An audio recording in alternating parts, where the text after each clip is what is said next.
Hello, everyone, and welcome to the Two Having to Roll podcast. My name is Oliver. On this show, Robin and I spoke with Elle. Elle is a LARPer and a player in the Empire LARP system. We discussed the Freeborn on the Brass Coast. We discussed lineages within the Empire system. If you are watching this on YouTube, please give us a thumbs up and subscribe to the channel. It will help us out. If you are listening on your favorite podcast platform, leave us a nice review and share it around to help people find us. And with that out of the way, let's get into the conversation with Elle.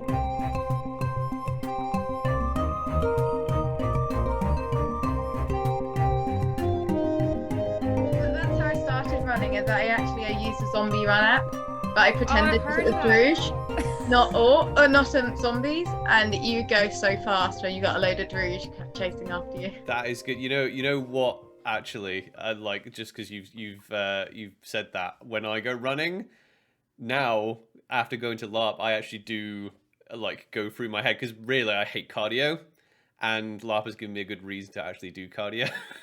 So I do actually have like battle scenes in my head and just be like, right, okay, just imagine where I'm running away from, running towards Druge. That's how I did it. I played a battlefield runner. My previous character, Turi, was a battlefield runner. Mm-hmm. And when I go running, it was in my head. I was training. I was on the plains of Segura. Yeah. I started running, being chased by boulders like Indiana Jones. It's I like it. Anything to get you over that sort of mental block of I need to actually go out running. Yeah. I mean, I love it, but that's because I just do my own private LARPs. It's the best thing in the world. Mm-hmm. And because I'm the GM, I always win. It's yeah. Like music and working out, it's like it feels like a cheat code. It really does. Like I feel like I can like lift more weight and I can run further if I've got music or if I've got some kind of inspirational thing that I'm listening to. You know, it feels like a performance enhancing drug. It really does. If you want even more performance enhancing, my group for Christmas had the most amazing idea. They've put together a Spotify playlist that we've all put in 3 songs for other people in our group's characters, but not told anyone which characters are which. So when you're working out, you're trying to figure out A, whose taste of music this is that they put on, and B, who the song's about. Oh, that's quite fun. I like that. Yeah, that's quite fun actually. All right, so we're recording. I think this is actually quite good stuff. But we'll get cracking. Elle, when did your LARP journey start? How many years ago?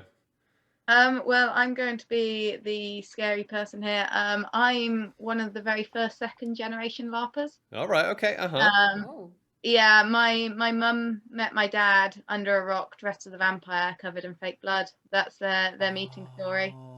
That is amazing. Yeah, my dad started Treasure Trap when he was 13. As a dwarf, and he's an artist. He built his very first LARP hammer, which was a bit of foam on an end of broomstick. Took it there. He was so proud of the thing, had spent months building it, like you do your very first LARP kit. Weapons check then, where they threw it against the wall and the head fell off. So what was that called? Trap? What was that called? Treasure Trap. Treasure Trap. Yeah, it was one of the very, very first like official LARPs in a very niche part of the internet that you can never find.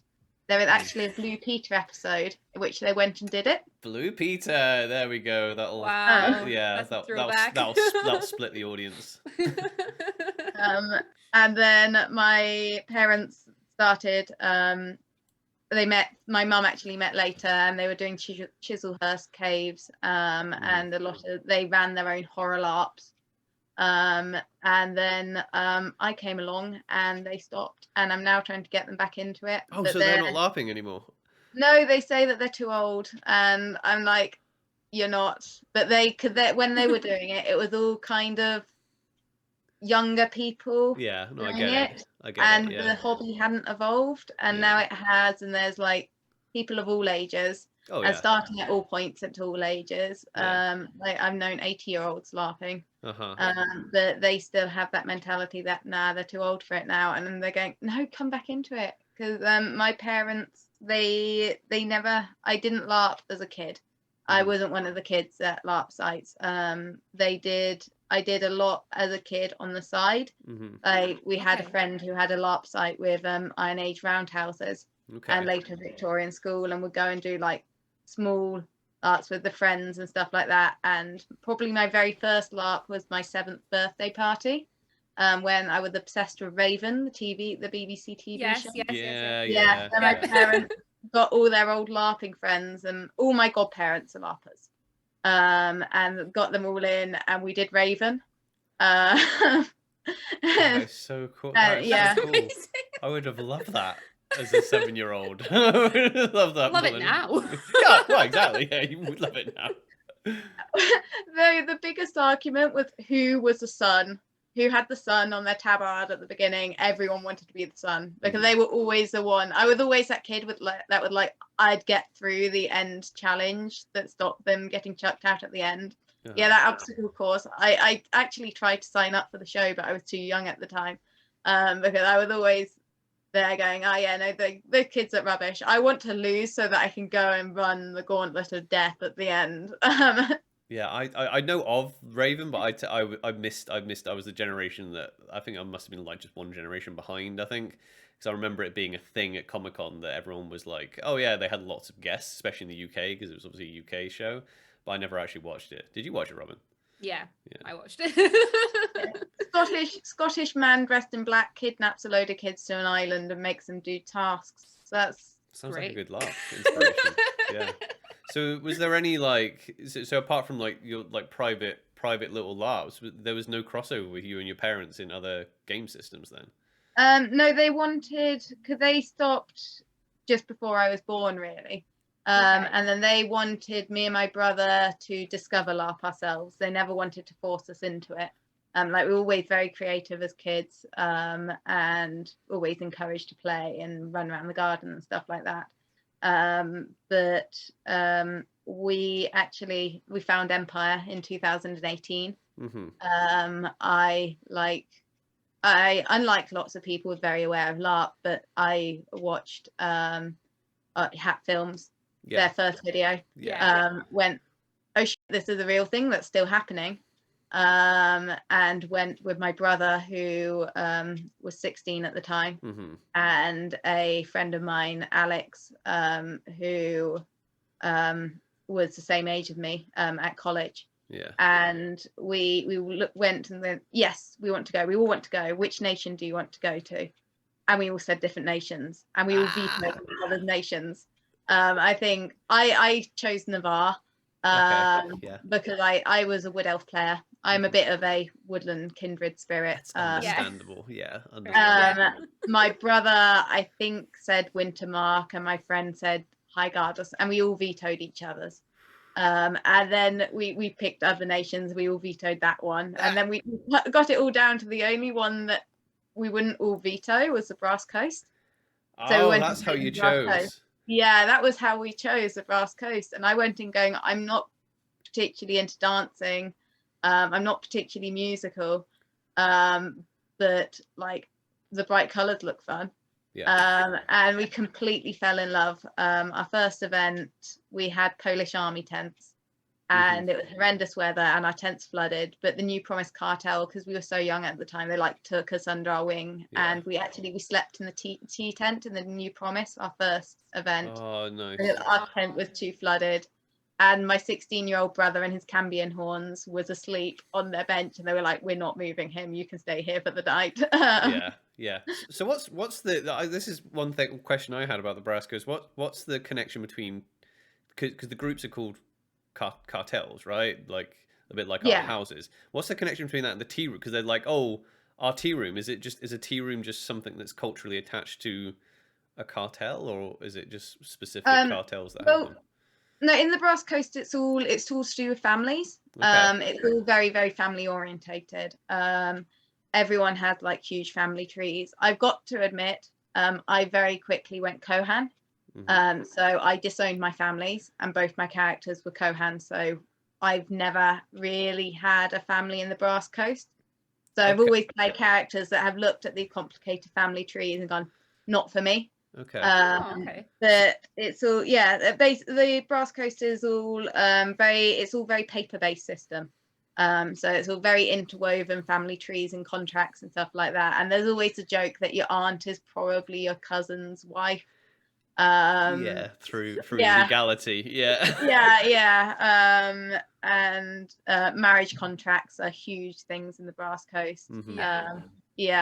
And they're always super complicated, and got really hilarious like clashes if you break your marriage contract. So like from a gameplay point of view, I guess that's, I mean, I've actually experienced this kind of secondhand, because I managed to sneak my way into a Brass Coast wedding, and they read the contract, and it just seemed very just like, but it seemed like a lot of fun. Like that is that part of the what draws people to that type of game, is having to write all these crazy things in the contract.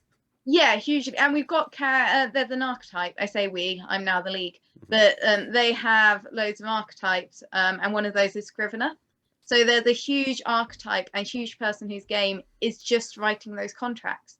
Wow. There are people who love those intricacies and stuff, and you go to them. Yeah, you go to them with your problem, and they're going, I have this dispute with X person. We are really upset because we both want this potato. And then the Scrivener will be there going, okay, so we write it up, and you can have the potato for the hours of 3 to 5, 4 to 6, 7 to 8 on Mondays, Tuesdays, and Thursdays, and the other person can have them here, here, and here. And then to make sure you don't fall out, I will keep it for this day. And just they can do, like, some contracts are really serious, like peace treaties and stuff like that. But other things, it's just because they're very honest people, and don't really, they just want to enjoy life. Like I think the best motto in life is short, let it not be dull.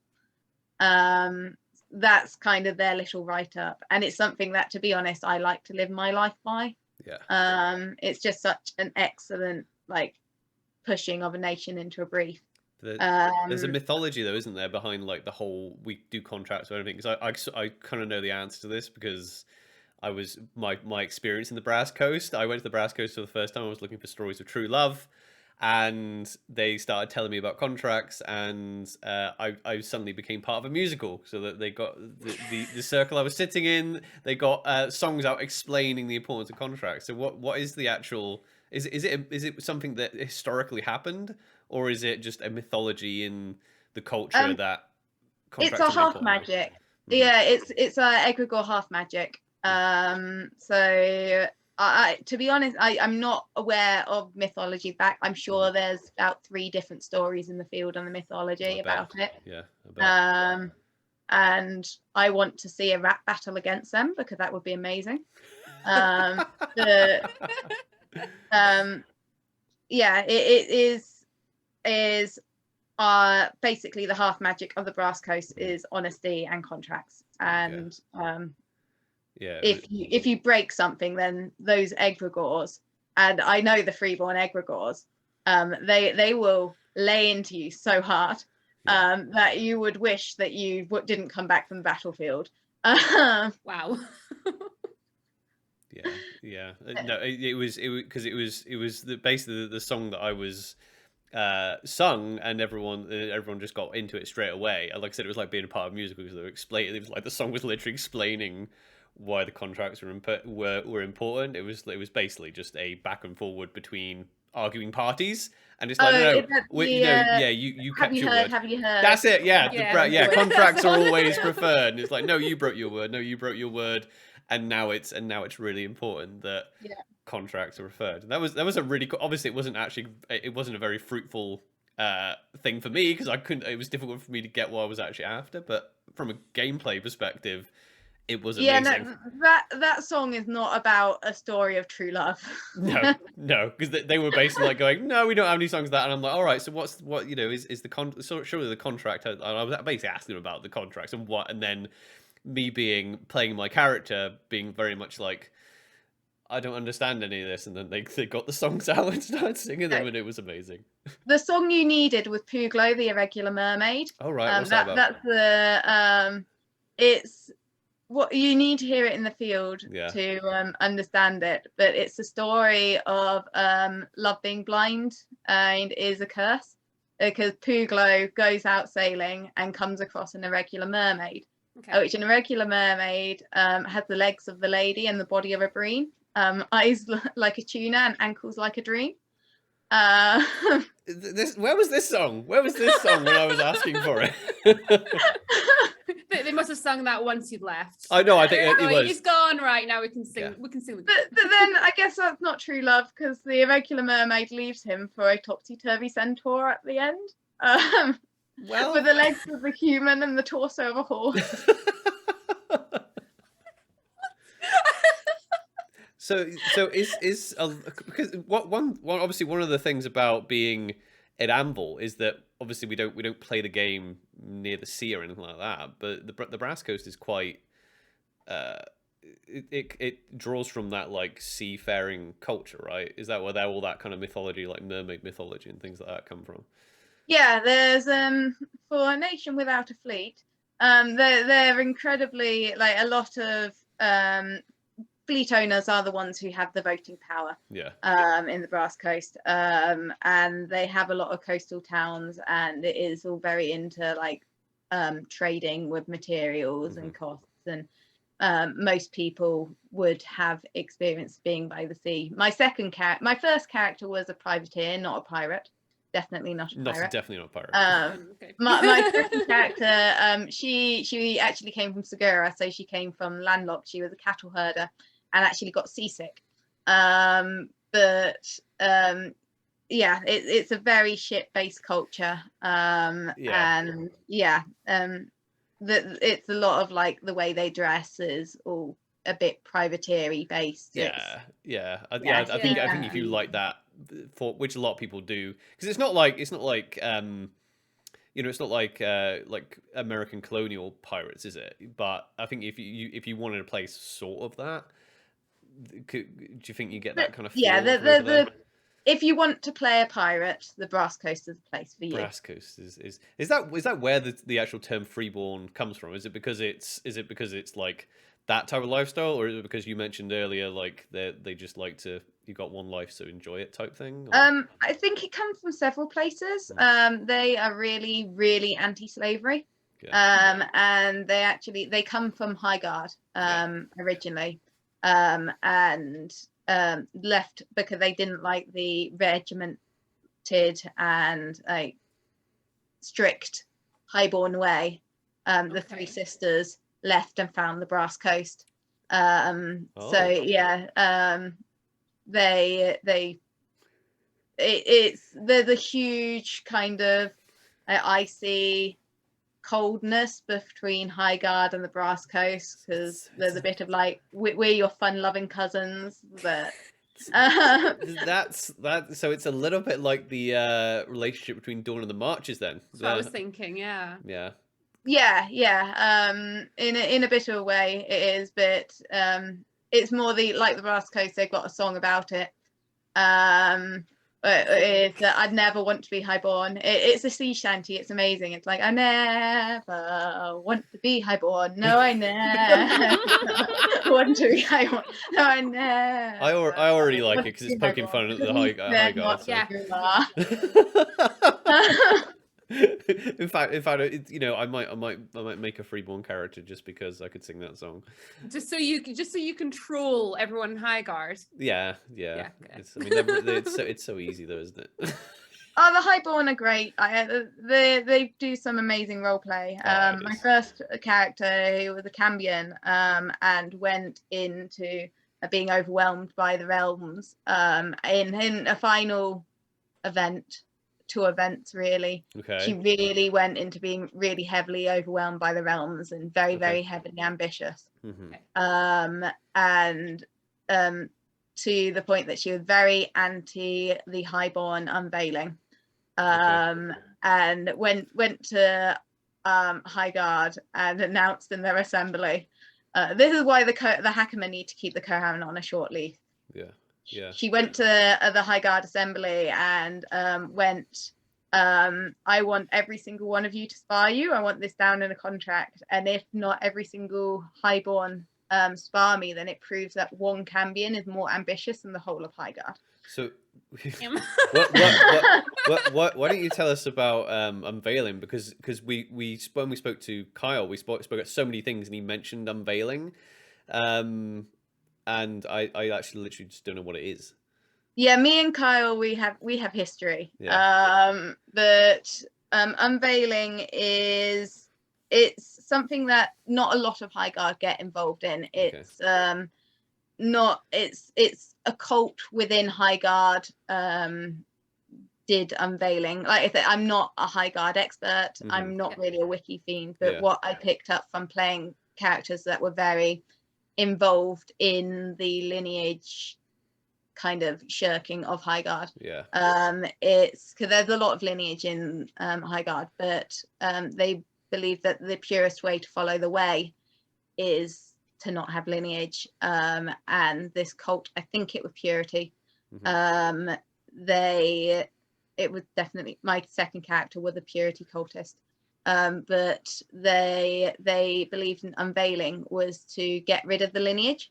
So a Cambion would shear off their horns. So if you see Cambions in the field without horns, that are clean cuts. It's why I've got this one's really jagged. It's not a clean cut because didn't unveil. That was a in character injury. I had an orc fall on my head and break my horn. But they'd unveil to prove that they weren't letting the realms overwhelm their judgment of the virtues. I think that's how it works. Okay, yeah.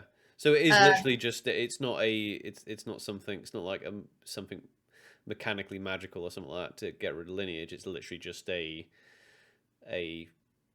no, not at all. There is unless it's an eternal, there's two eternals I think that can get rid of lineage. There is no other mechanical way to get rid of lineage. Right. Okay. It once you've got a lineage, you're stuck with it. Unless you've got like eternals or you Twilight Masquerade. Unless there's like an OC issue, like you're allergic to the prosthetics. That's the only way you can downgrade your lineage. That's fair enough. Yeah. Yeah. Because I can imagine somebody be like, oh yeah, no, I want to give this LARP thing a go, and they've never done any prosthetics before, and then they realize they have a latex allergy, and go, oh, I cannot be I cannot be a Mero or something, you know. It's a lot of reason why a lot of my prosthetics are like putting on. I'm very highly allergic to spirit gum. Oh, right, okay. And it wasn't, I cosplayed a unveiled changeling for about 12 weeks at university because I played a wood elf in their LARP thing, and I used spirit gum to stick on my ears. And it chemical burnt all the top of my ears. So it looked like it looked excellent for unveiled changeling prosthetics because it looked like I'd literally like burnt off the top of my ears for about 12 weeks. Yeah, not good. So spirit gum's one of these things, like it's obviously not if you're allergic to it, and it's good and it works, but I really dislike putting it on anyway. It's the one thing. Yeah, you hate it, don't you? Yeah. It's when so I think last time when Oliver was putting his ears on, he's sitting in the tent and it always gets spirit gum everywhere. But I came in and you were about to put the liquid scarring stuff on your ears, thinking it was glue. Oh yeah. And I thought it would have been a lovely effect, but it would have completely like shriveled up his whole ears. I don't know, it was a little clear liquid with the brush. I was like, oh, here's the spirit gum. You were just about to touch your ear. He's like, no, that's the scarring stuff. Don't do that. That's more Naga than changeling. Yeah. So it sounds like you've done a few of your characters have been lineage. How many of the lineages have you actually done, Elle? I've done 3. I've done 3 characters. I keep saying my next one will be unlineaged. Or low lineaged. It is never going to happen. I did my first character was a Cambion, and went and got overwhelmed by the realms in her final times into very, very ambitious. My second character was a Briar, who actually manifested their Briarness at their first event, because you always need to have one of the markings. I came in with a cut on my neck that had green veins coming out of it, and I was like, nah, Druge caught me with a knife on the way here, and these veins are coming out, it's probably poison. She was really anti-Briar, and then over that event started manifesting more and more Briarness, and it was a story of someone who was anti-Briar and very vocal about being anti-Briar, and had, like, in her upbringing, didn't think that Briars had a right to have a place in society, having to accept the fact that she was a Briar. That's really interesting. Yeah, I like that. It was an interesting way. I built her to be incredibly gullible, so that it was the players controlled her route, and that was not a good thing to do if you want to have any control over your character, because I got taken under the wing of a cultist, and would actually had Kyle looking out for my neck, as she descended into being a purity-based cultist on trying to cleanse herself of her Briarhood.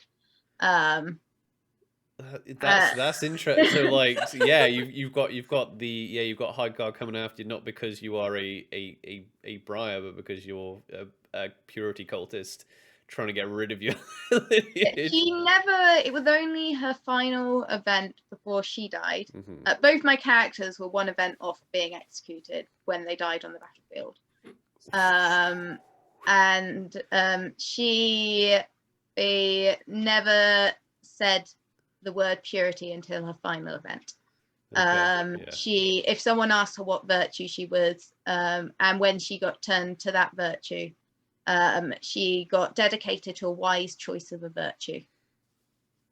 And it was always wisdom guiding her choice of virtue. It was because I originally wanted her to be wisdom.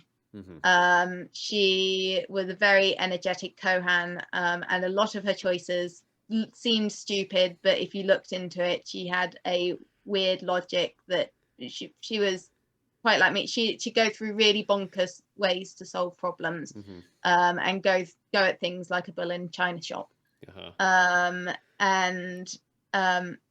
So she always went through things being a wise choice of virtue. But first of all, tried to be wisdom and got turned down by 2 wisdom priests for the virtue of wisdom.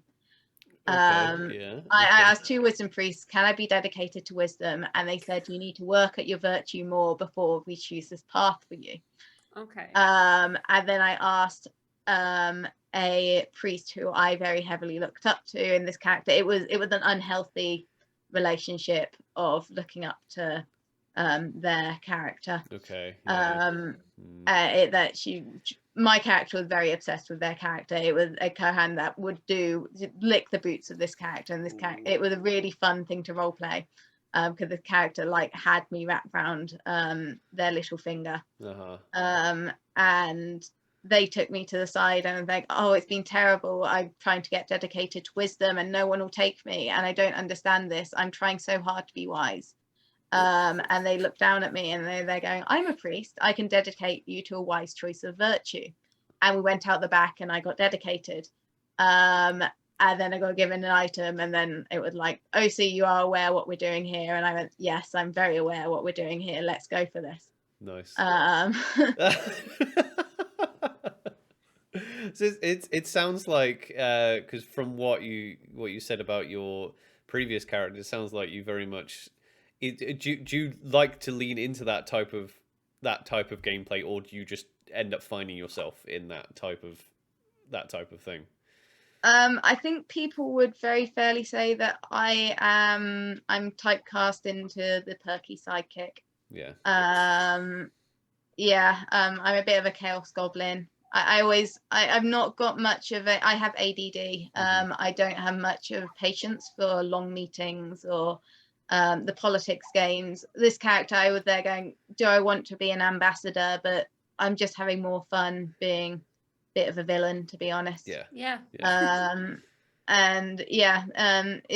I very much, I like to go out and find my own game, and it's usually very battle heavy and poking one side of the rule or another. I like finding really niche things in the game and just seeing how far I can push it, and taking really simple ideas. Like my first character, I was militia with her. she was a freeborn militia, so she was brutally honest. Yeah. So she'd be honest to the militia, but she was also honest to the death cult she was infiltrating.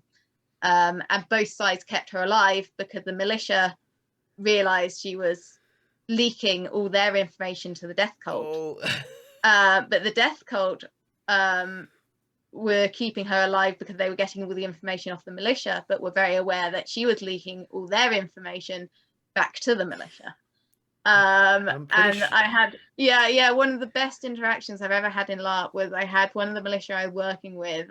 We sat down and we looked at each other, and she was an Urizen, ran away. She did not get on with Urizen, and it was an Urizen, a militia who I worked with a lot, and we had a great kind of relationship with. We sat down and looked at each other, and he looked at me and he went, "I don't like you." And she went back going, "I don't like you either." And I go, "But you're too useful." And I think, "Yeah, you're too useful too." And I go, "Yeah, I'm just going to let you know that when this is solved, you will be executed."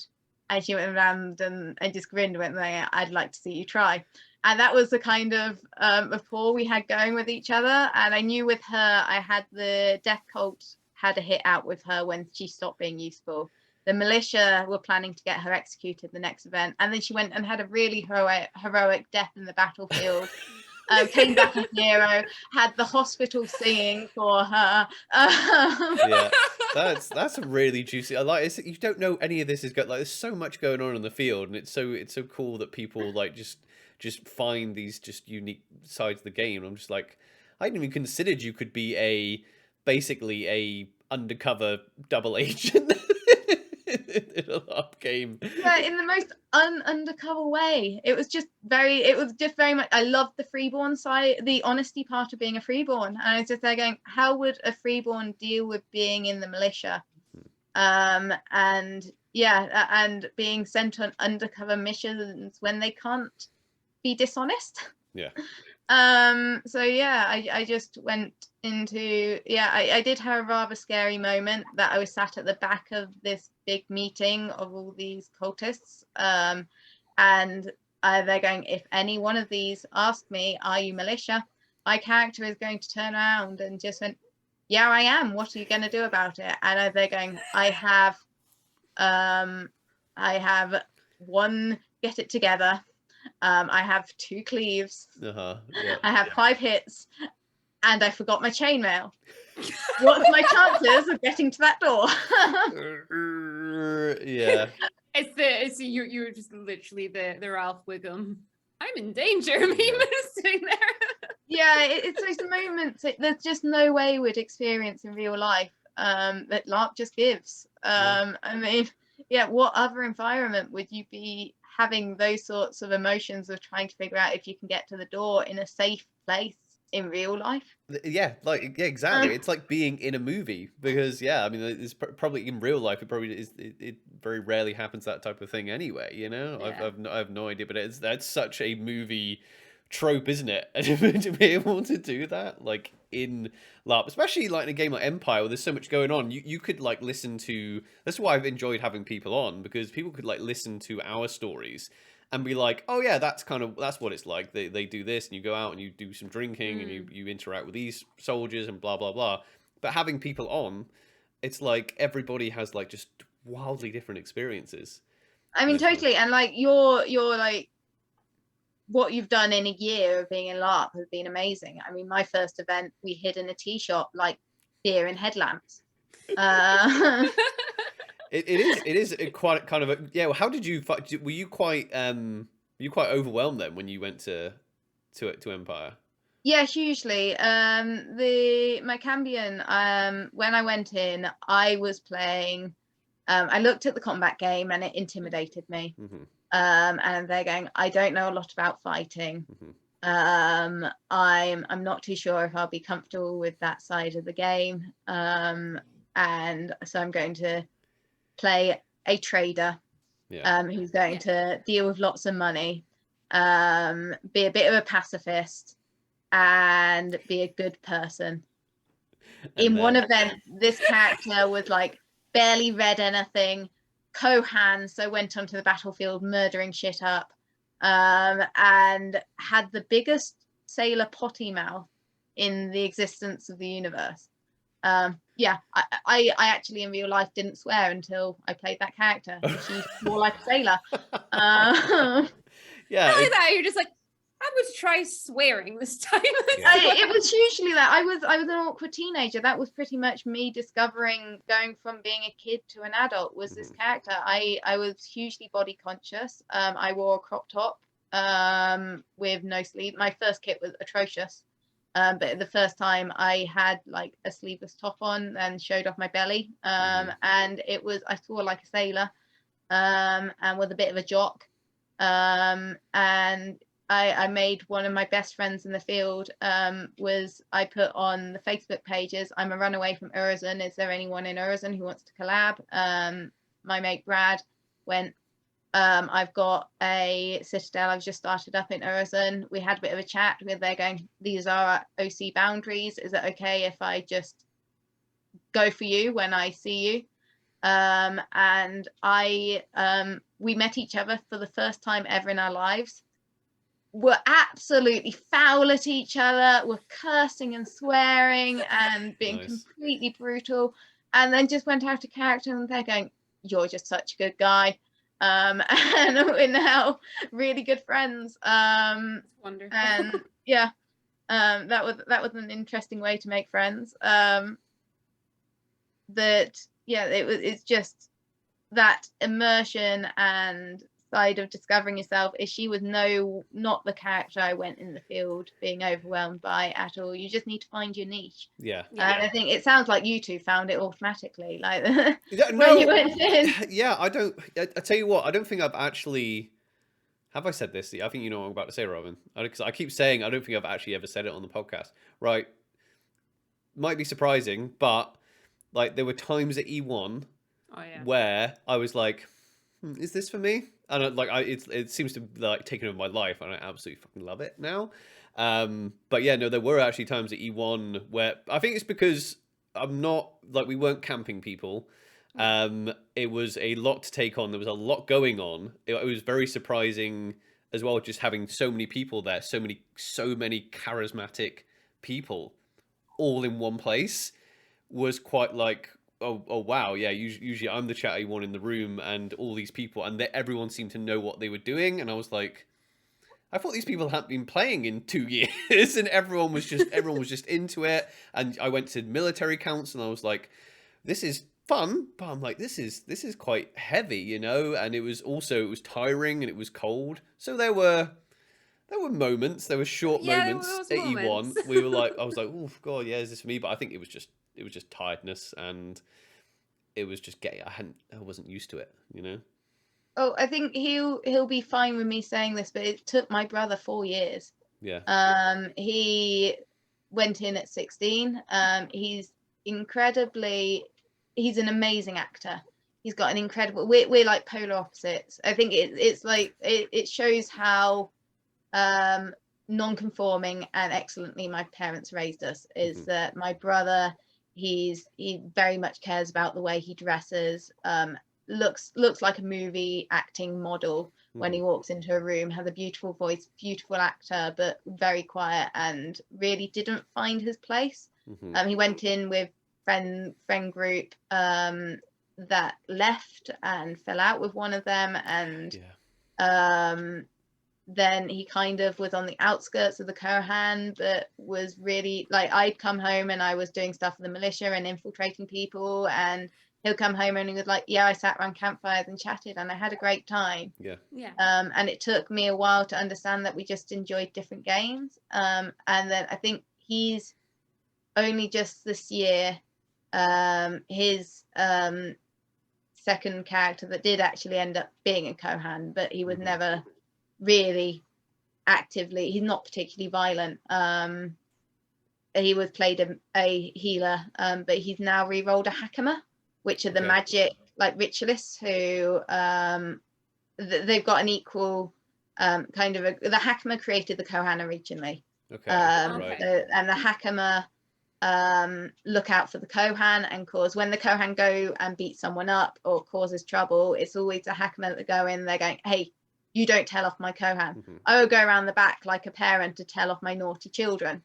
but right here, you do not speak ill of them, and if you do, then I will come and curse you. Yeah. So what's the definition of a Kohan then? A Kohan is an archetype. It's the fighting. I think in Dawn, it's like the equivalent of a questing knight. Okay. So yeah. Oh no. All right. Okay. Yeah. So it's not like, because I think every nation has like 2 options for your like grouping. Because we have houses and then we have knightly orders. It is or like it is basically the knightly order. It's a bit weird in the archetype fact is that the Kohan are completely separate of the nation. You can't be a family member. You can't be a scrivener and a Kohan. It's originally the Hakama, who are family members, but are like the ritualists who come together and deem themselves stronger together. They had all these thieves and murderers and bad people in the Brass Coast, and they were like, we can execute these people, or we can turn these people who no longer have, their families have disowned them, and no longer have the alliances of family or the family members that will miss them when they die, and then turn them into fighters. So the Kohan of the whole, they don't have families, because when they die on the battlefield, it means that there'll be no one who mourns them. And it's they very much, they go out in the battlefield to save family members dying, so that the families are kept to the contained unit. They're pretty much they're the buffer lines to keep the families alive. So they're just so that makes sense now when you're saying like the fighting is part of the archetype. I get it. It's they exist to die in a way. It sounds very much like like there's been real world empires that good conquerors will do. Like, good conquerors won't kill all their enemies. They'll be like, well, you don't have anything else to live, you don't have anything else to live for, you may as well, if you want to be alive, then you can fight for us, so because I think they did that with a lot of the European cultures, didn't they, when they the kind of Western European cultures, and that kind of like moving across. I think they took a load of people on and were like, okay, well, you're just here to fight, and they just sent a load of people to like Britain and things like that. So they didn't actually send the actual Romans over here, Now in the world of the Empire, it's not so much that. There are at times that people, when they commit a crime, will be given the choice between execution or becoming a Kohan. Oh, really? But at the same time, most of the time it's now just a calling. It's now we've had a really new shift around in the Kohan since we left, so that it may work slightly differently in the field now, and I really love what they're doing now. If there's any new Kohan here, it's awesome what you're doing, and it's great seeing how they're developing it from something that we'd have the members of our groups that were year 1 E1 Kohan, a lot of those members, they were either born into the Kohan, or it was their mental calling in life, or like, because my character, being a runaway from Urizen, was running away from a family and didn't want to get tied into a new one, so became a Kohan. And my second character was Siguran and had her family raid, and had like her twin niece and nephew, but were raised like, it was a freeborn family, raised like siblings, die in their arms, and as the rest of the family went to safety, when I'm going to stay behind and it's my duty, and now I'm turning into a briar, I'm not worthy of having a family, I'm going to save the families. And that was her mental space into going, I'm going to be a Kohan. And she was trainee, so she was doing a year training and then would take the oath. It's a really cool aspect of the game.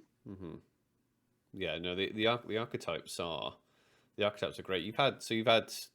You're on your 4th character currently? Third, I think. I'm 0.5. But it's my 3rd character, because when my first character died, I played a throwaway character for half an hour, and then when my last one died, she died on Saturday, so I played another Kohan for the rest of the weekend.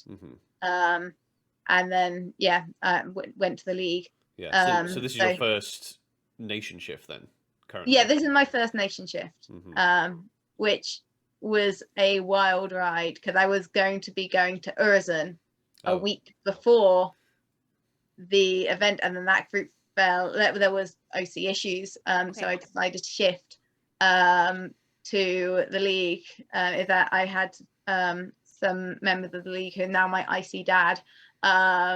He jokingly, when my last character died, he was very involved in kind of the positive, it's okay, you're a briar, pat, well done, side of Curry, to the fact that they had a briar that was a close family member of them that went and died in battle and had written a letter, which was very briar. It was a brilliant phys rep. It was really, really intricate. There was like all sorts of their thoughts and mindscapes and sketches, all in different colors, all over the piece of paper. Oh, wow. And in tiny red writing around one side, it said, "If you find this letter, burn it." And then he had another letter basically going, this was Brian knew that was really close to me. It's okay. They died a hero of the Empire. They died virtuous. You're going to go to the labyrinth because I couldn't live myself if this person didn't go to the labyrinth. And my character being very briar, and me in my similar headspace is that I'm there going, I'm going to open the letter that looks most interesting first. So left his letter to the side, opened it up, and the first thing I saw was, when you find this letter, burn it. So I didn't tell the character, I told the player I've done something, don't worry OC, it's fine, but I'm not going to tell you what I've done. I then, because I'm a prop maker, so I then copied the letter perfectly onto a identical piece of paper. So the original phys rep was kept in one piece and burnt it. Right. And then handed his character back the burnt letter, and my character was there going, I'm really sorry, I read the burn this letter when you find it, and I did the first instruction I was given. And now your person you really loved that died, and this is like the last memory you have of them, I've just burnt. Mind you, that was very clever of you to copy it down, because I probably would have just been like, oh yeah, I'm gonna do this, and then go, what did it say again? I'm just too much of a hoarder. I've got a LARP scrapbook. I'll grab it now. It's kept on my bed. Yeah, let's see it. I've kept every letter and every traumatic wound, and like it's quite a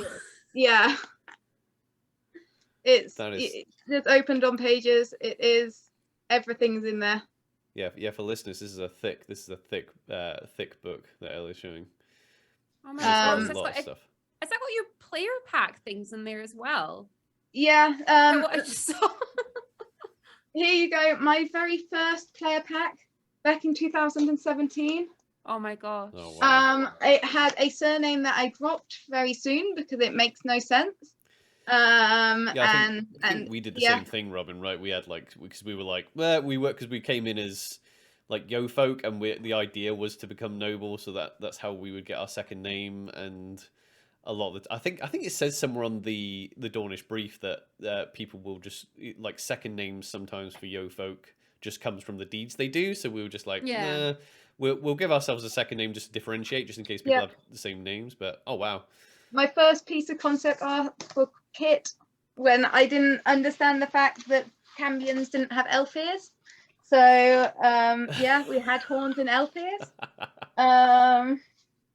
I've got the first. I've got everything. I've got a map of Wintermark that I got when I was messenger running at my first event. Oh wow! And the pledge edition. I've got every single traumatic wound and letter that's been written to people. I then started doing my war paints. With your war paints? Yeah, Kohan, they wear war paint.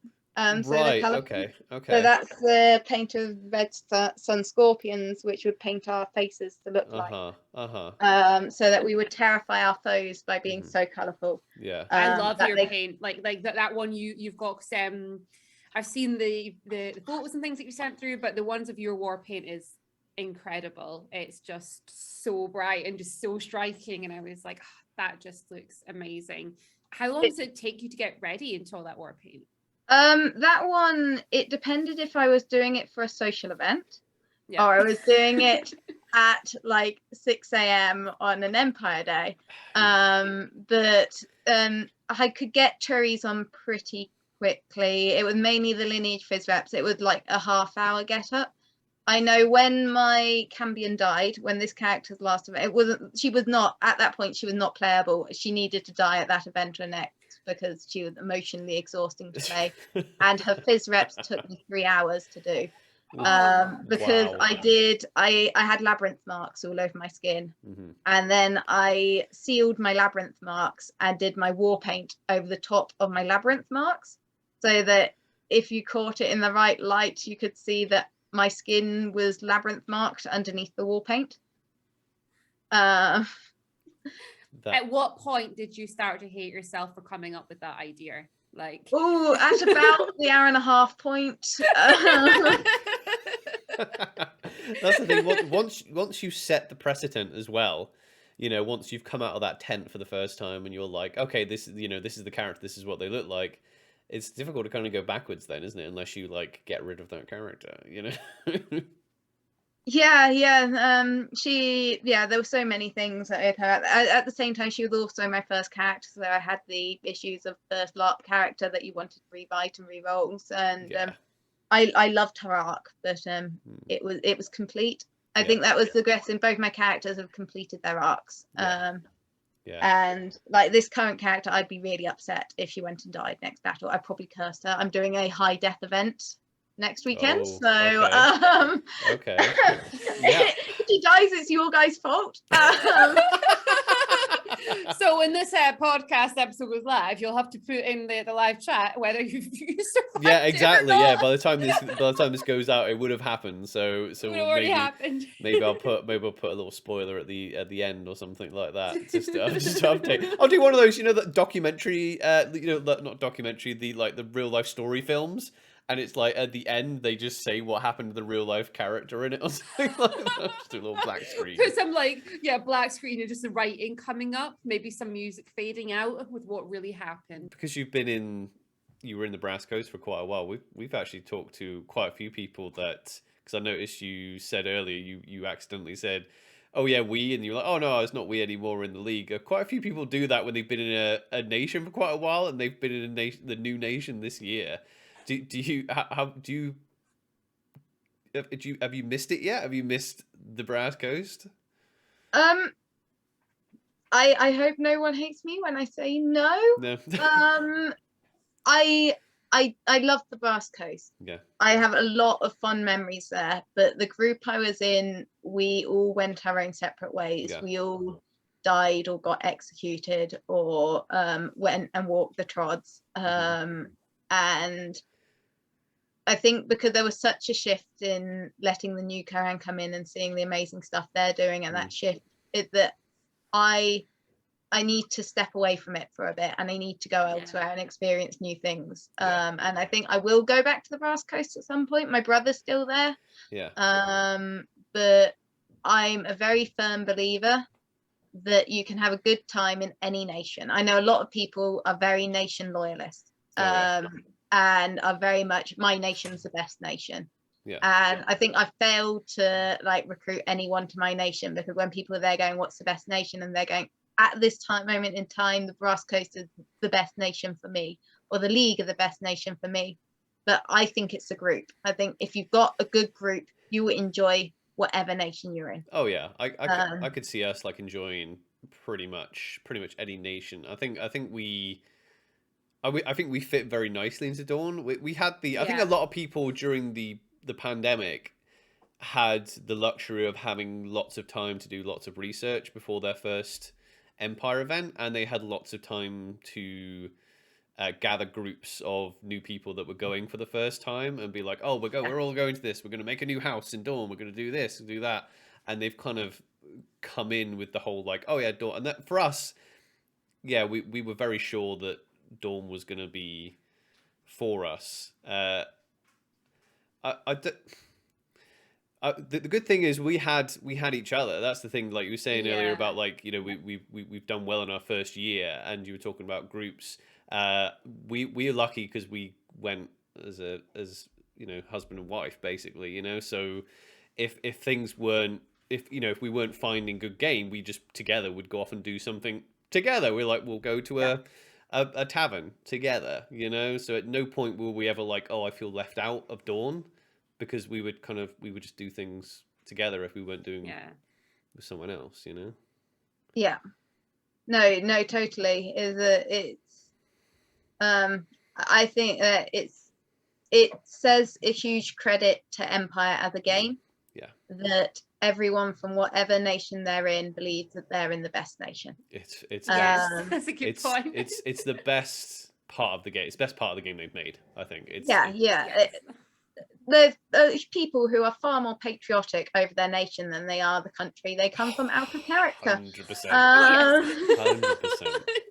Even when they admit that the nation that they're a part of, including the empire we're a part of, aren't ethically or morally good, you know?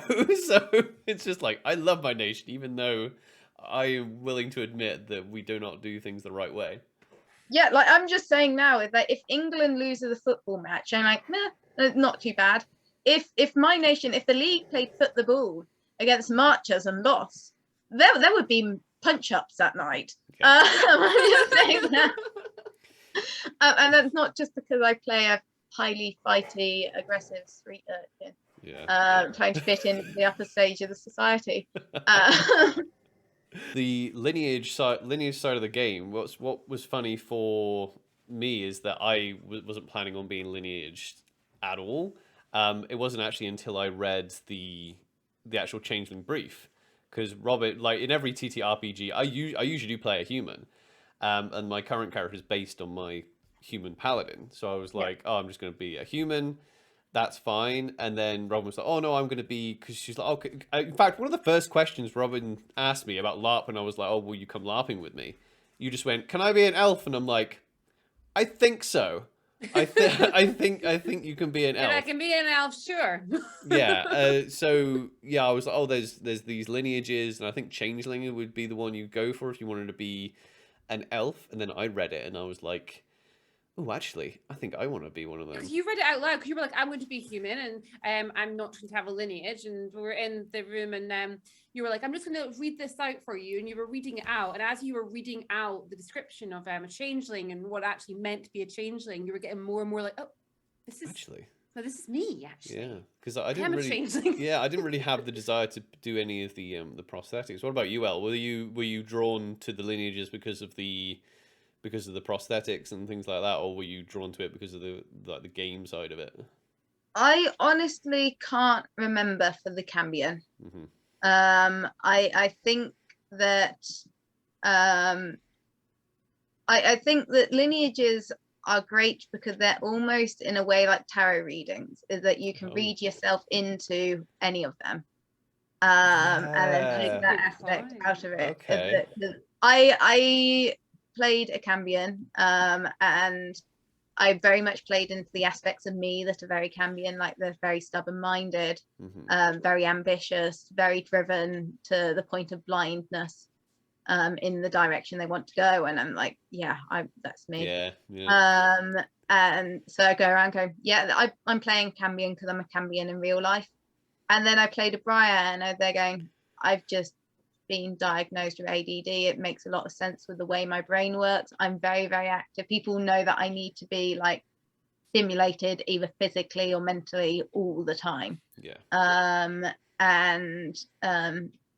So then they're going, yeah, I'm a Briar, and now I'm playing this character, and I've gone the other way. I want to play a really, really different character, so I played a Merrow. So I've never read the Merrow. What's the Merrow's kind of role play brief? The Merrow brief is really interesting. It's the most like, in a way, it can be read a lot of times a very impractical but in game, because your boon is that you can breathe underwater. Okay, which right. is really, really useful. Yeah. So that when the mud apocalypse comes, in theory, all us Merrows could just like stealth under the mud. Yeah, And then you're we just pop like, no, up no, and I'm actually yeah, underwater in this part, yeah. in this part. I mean, yeah, I don't see how they would ever Um, actually be able to bring that into play ever. what we may have something, and Really, as really. a thief, as a league thief, Hmm. I'm really excited about because I'm from Sato, Hmm. and and it's no big secret my character's a bit dodgy, but they flooded the banked mines, Okay. and there may be Right. something down there, and there would like it may just be me reading into the Winds of War about the flooding of Oh, Sparta all right. after the Okay. war. Hmm. But there's Right. like if I put two and two together, it looks like there may be some skirmishes into the flooded mines of Sparta. That would be so funny, wouldn't it? Because The flooded vaults of Tasato, yeah. and I'm just my character's she's a bit of a magpie, and she's just like, ooh, I could be very useful doing that because I not only mean, am I a Marrow and very aggressive and have fighting stats, I could probably pocket a few things and get away with it. yeah. Yeah. Now Um, I'm thinking about that. Yeah, that's because I'm like, how would they ever bring that to play? I'm like, yeah, well, of course they could, because they could be like, hey, this skirmish is literally, either they go, oh, that these areas are above water, these areas aren't, or they just go the whole thing's below water. And guess what? If you want to go through the Sentinel Gate, you're gonna have to be a Marrow if you want to do this. yeah, like what I'm unsure about with that is that I know that PD are very much they want to be inclusive to everyone and give everyone the opportunity for a skirmish. So I don't know how well it'll go down that side to say that this skirmish is only for Marrow. I guess what they would have to do is be like, because they do the same with them, because that's where we got a lot of our kind of changeling game that we didn't really pay much attention to. Oh right, because we said, oh, we'll be changelings, and we didn't get affected with our lineage really in roleplay until like E2 when we went Yeah, did you on. get packed off to Spiral? Yeah, we went on a skirmish, and there was like a load of miasma, and then that's when we were learning about miasma, and everyone was like, oh, you need to Yeah. get anointed, you need to get anointed, and then some of our some of our changeling friends who are very changeling were like, you don't need to get anointed, you're just going to get angry, and it's going to be amazing.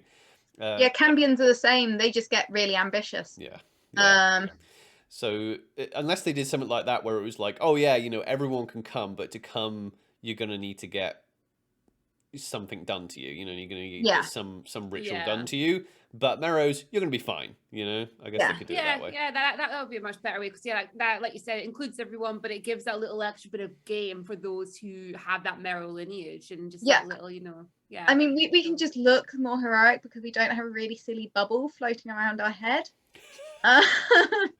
Oh my god, that would be, yeah. Is there a spell that gives you like a there? That would be a great idea for how good an idea for a skirmish should that be? I mean, it might be an imaginary bubble around your head, but you're just like, yeah, this part's underwater.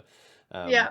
That would be such a good opportunity for them to like introduce a new like barbarian nation or something, like a Yeah. semi-aquatic nation or something.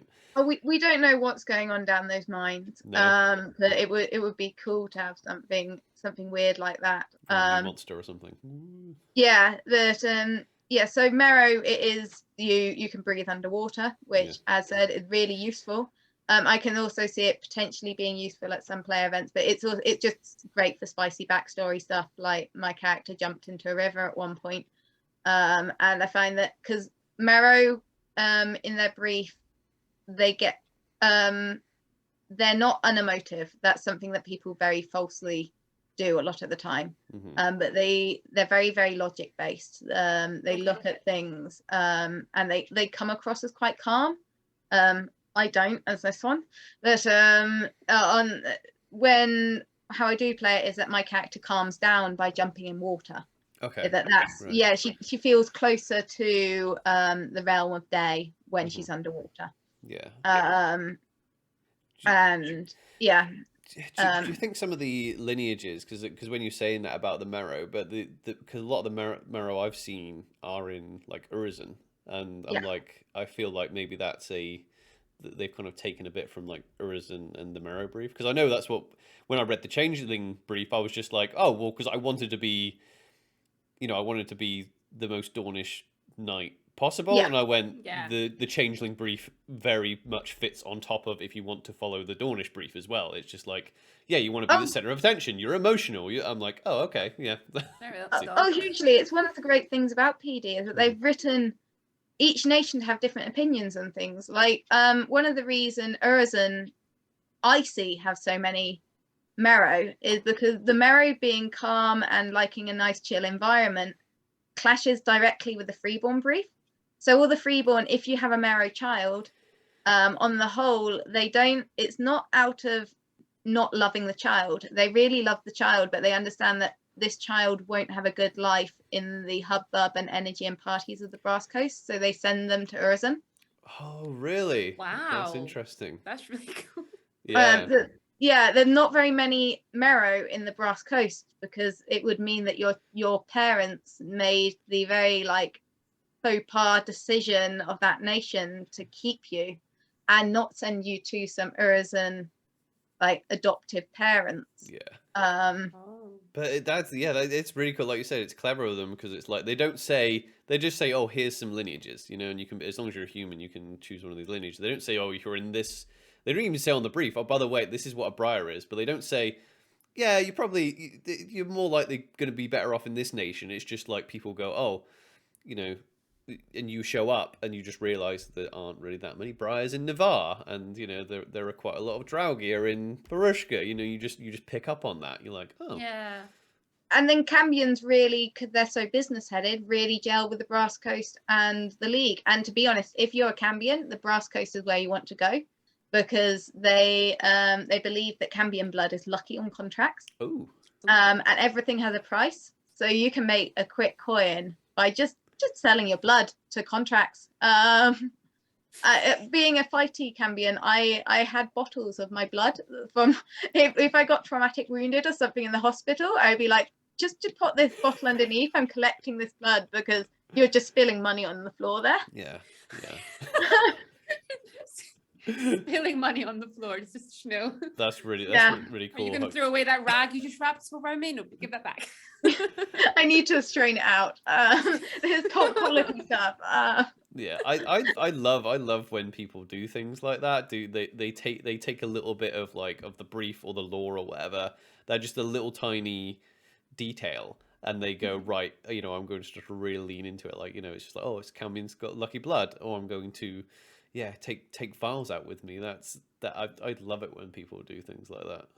It's another reason why Mero gels so well with the with Urizen is that they share almost the same archetype belief. Is that they Mero they like to have one interest that they want to do very well. Right. And can get very into doing that one thing very well. So you get very, very martial Mero that just concentrate on the martial side of things, or they just have one interest here and there. My one, her interest is metal. Everything to do with metal. She wants to be the best fighter of metal. She's a blacksmith. She wants to forge the best metal. She wants to. She also she sword speaks. I do sword readings, in which she can hear the whisperings of swords, and it's a bit I'm gonna have to find an excuse to come and roleplay with you and see if you can speak to Godric's sword or something. I was thinking that. I was like, what does my sword need something? Well, your sword's your greatest ally, and you want your greatest ally on your side in battle. If it doesn't like you, you need to deal with that.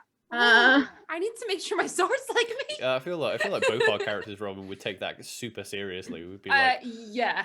So it is something that if is getting booked, I need to know an event in advance because there's a lot of OC sleight of hand stuff going on in the performance. Okay, I need to prep beforehand. Yeah.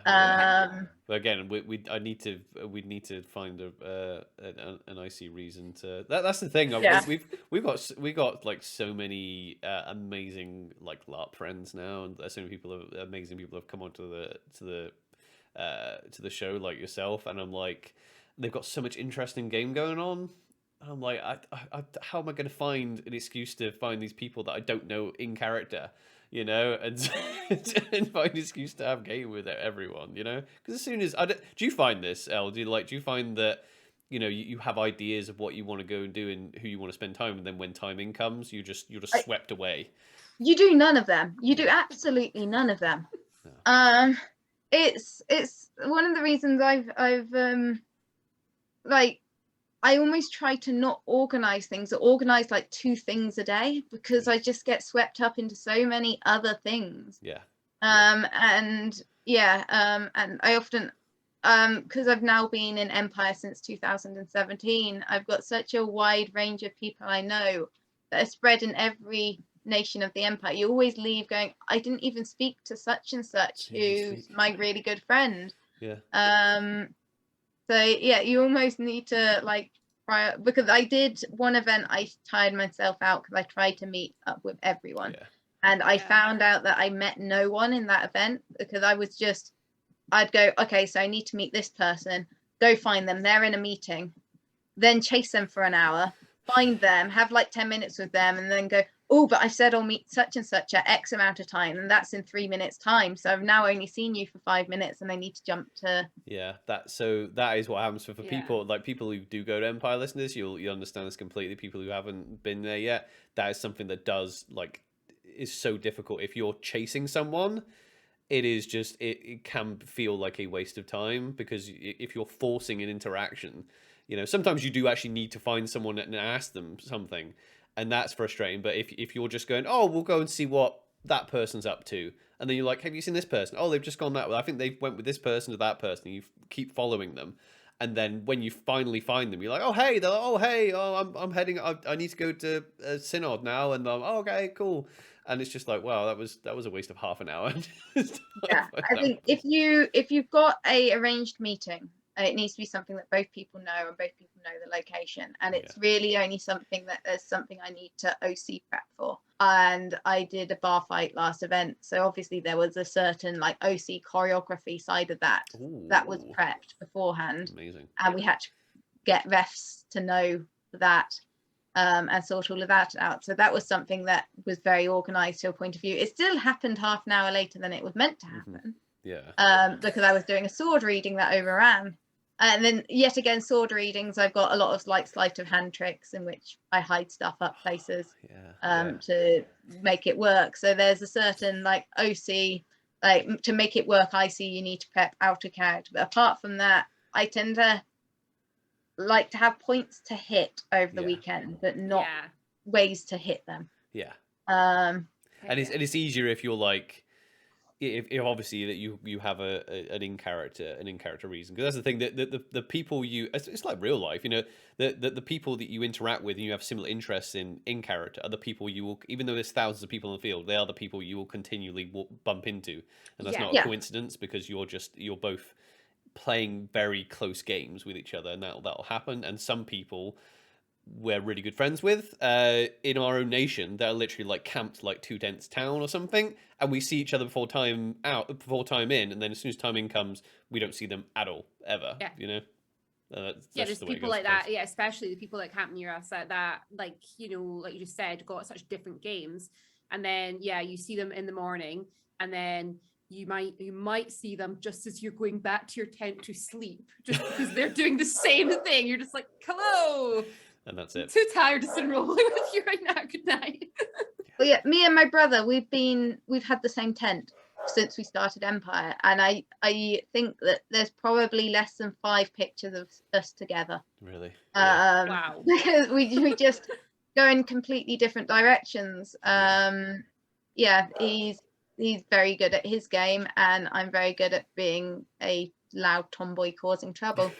Elle, did you find that like easy to do? I know you said you spent a lot of time in the tea room in the first event, but because it didn't take us long at all before we were like, all right, let's go and do our separate things. Because the first 2 events we were very much like, all right, okay, we're sort of sticking together. What should we do now? Whereas by E3 we were like, right, let's go. Bye. You know. No, I did find it a lot harder. I put it's usually down to how young we were at the time. Fair enough. Yeah. And we were at that awkward age that we were too old for the academy. We thought ourselves as adults, but yet the adults didn't think of us as adults. And I was maybe more so my brother, but the best thing I did at my first event to get out into the Empire was I delivered messages. There were the letter delivery service, and I would like, you deliver letters for a 5-ring payment, and you keep 1 ring of that, or you keep. I can't remember what it was at the time. The economy's changed a lot, but it was financially not worth it for me. But what was worth it was the fact that I got given a set of letters, 1 in the Marchers, 1 in the League, 1 in the Wintermark. I'm a new player. I don't know where any of these places are. I get to meet people. I get to talk to people. I get to because I have a reason to talk to them. I have a reason to talk to the fandom, and it's not. Yeah, it's not a scary, imposing thing either, because asking someone directions isn't like going up to an ambassador and saying, I want you to invade X because I believe X. Yeah. And the most heated this got was that I was delivering the IC version of spam for someone. Like you say, it's very much. I guess that's very much like beginner friendly role play as well, because it's very gentle role play, like just saying, oh hey, I need to come into the orc camp. When you get stopped at the Imperial orc camp and you're like, oh yeah, I have a letter for Skywise, whatever, and they're like, okay, come in. It's very straightforward role play, and when you give someone a letter, they go, oh, it's for me. Oh, great, thank you. It's very and I think that it gives you, and people on the whole are very, very welcoming to people who deliver messages until they open the letter. Then you want to not be there. Yeah, probably.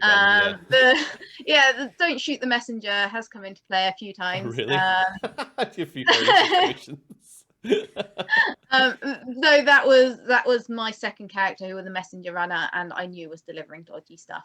Oh, okay, yeah. But no, on the whole, it's just, if anyone's a new player on the field and want to get involved in something, deliver messages. Yeah, that's a really good. And no one has the time to deliver their own messages, and everyone loves receiving them. Yeah. Because there are notice boards as well, all around Anvil, so you can literally just. I mean, that's just a real easy little game for someone to create themselves, especially if you come on your own. Which I have a massive respect for people who come on their own, because it was hard enough for us coming together. But if people like coming to Empire for the first time on their own, I have a lot of respect for you if you do that. But that's a straightforward little bit of game to do. You just make up a few posters and go, I have a delivery service. Yeah, and I didn't really find my way for my first event, even doing that. I was getting into the Empire, seeing stuff, but I was trying to do the trading game, which I'm dyslexic, and when I'm in the field, I can't really process words that well. Numbers are all over the place. Like reading notice boards, I'm there for about 7 hours trying to say, oh, so those letters are meant to be there, and then I get to the end of the sentence and I'm not processed the beginning. I then went into the battlefield as at the time playing like I'm not going to be a frontline fighter. I had a Kohan dying on top of me, and we had this really emotional like role play moment of they were doing the whole very Kohan thing of you're a family member, you shouldn't die when I should keep you alive. I failed in my thing, I'm not going to go to the labyrinth. And I was like, oh no, you've tried your best, we'll go together, heroes. And I don't have a family, I should have become Kohan, but I wasn't brave enough to do so. And I had made the offhand comment to them is that if we get out of this, I'm going to have to become a Kohan. And we had the line was like at this point 400 feet away from us. It was on the other side of the field. And we saw out of the dead bodies one get up and run across the field, and it was the Kohan battlefield healer who amazing who had seen us down and just broken the line and legged it, and the orcs were just so in shock that this was happening. But they didn't do anything until they got to us. We both got up, and by that time, it didn't matter how many hits we were going because we were being hit at the line, and all the brass coasts just saw this 3 people legging it, and like we're getting this lot back. Because so like if it's like I think everyone who's played the kind of combat game, the combat game in Empire will understand that it's very much like if you get stuck behind lines, it's bad, basically. Like if you're behind your allies' lines, you're going to be fine. If you get stuck behind the line of the enemy, that's not great. It's never a good thing. But every now and again, you can, because I assume that type of thing might be because we do it. Like if we saw if I saw enemy orcs and there was like 1 down, 2 down, and one of them kind of got up, I'm probably not going to like break my line with a load of my companions to go run down a couple of orcs, because we're literally breaking away from our lands, which is a stupid thing to do. So sometimes you can get away with it, sometimes you can get away with it. Yeah, I had a reputation as a runner. I think, to be said, I tend to have found it surprising what you can get away with if you surprise the orcs. Yeah. I think because my first event, I thought that I'd screwed this character and was going to die in my first battle. Is that we're fighting Jotun, and I was in mage armor because she was a battle mage, and she fought with a dagger, so I could. I fought with shield and dagger. Yeah. It sounds like someone I know, actually. I was down on the other side of the line, and there was some other freeborn family there, and I turned to the Jotun and they're going, "You're people of honor, aren't you? And make a deal with me that I've just got my leg cleaved. You're not going to kill someone without legs. That's dishonorable. And these are family. These are not people who should be dying. I should be the one that's dying here. And as people of honor and people who enjoy game, give me my legs back. I will give you my weaponry. I will be unarmed. And if you can catch me, you can fairly kill me. And it'll be an honorable death for both of us." Nice. So I handed over all my weapons and my shield, got given my legs, and I ran. And I ran for my life. And the family members snuck around the side and back to the brass coast, because they got up in this deal as well. And we had ice giants, and I have no idea how I've done it because I had like 5 hits, and I ran past the ice giant. I was so lucky doing this. It was like a movie in my head. It's like a movie. I had the line running past me. I ran through the legs of the ice giant, and into the woods through the line. With just this Jotun on all sides going. And I was dressed all in red, so they were like, "Is this one of our slaves just running around? Is this one of our messenger runners with a bright face?" And I had so many "Is that one of us?" and I just shoot past them, and into the woods. And there was a line in which there were people. It was a thin point in the line, and I was like, I go for this and die here, or I get hunted down and die here. So I legged for the line, and I took I counted 3 hits on me as I went through this line, and then crashed into, I think it was the Ornish line. They're always where you want them to be. I crashed through the line with 2 hits left, and then ran up to the general, and I was like, "I think I'm late delivering this letter." Nice. Aracillus, our general, amazing human being, and knows that I'm all full of self-care, and looked down at me, and they're going, "Okay, so now you're going to sit down here. It's hot and you're going to have a breather. Have you drunk?" And they're going, "No, just give me a letter. I'm ready to go again." And I'm like, "No, chill out. We all thought you were dead. What are you doing here?" So was that your? That obviously wasn't your first event. Was that that was your first? This was my second character, so this would have been my 5th event. 5th event. I played okay. Leto 4 events. Yeah, so you've done a bit of combat before then. Yeah. But you knew the first bit of combat that you did, you were like, oh yeah, this is for me. Which is a lot of people. I was so surprised that Robin was like that, you know, because I was like, you don't have to do the combat if you don't want to, and she's like, oh okay, and then she did it once and was like, yeah, this is my entire now. game forever. Yeah, I think my first event I didn't really enjoy it that much, and then at the moment I became Kohan and I had people around me. Yeah. And we had that little group, and we were all idiots. We played some. It was like herding cats with us. The general would know that the Kohan would go do their stuff, and they will probably come back, but they might not. And off they go, and that's part of the reason we have our colourful faces, that you can see us wherever we are.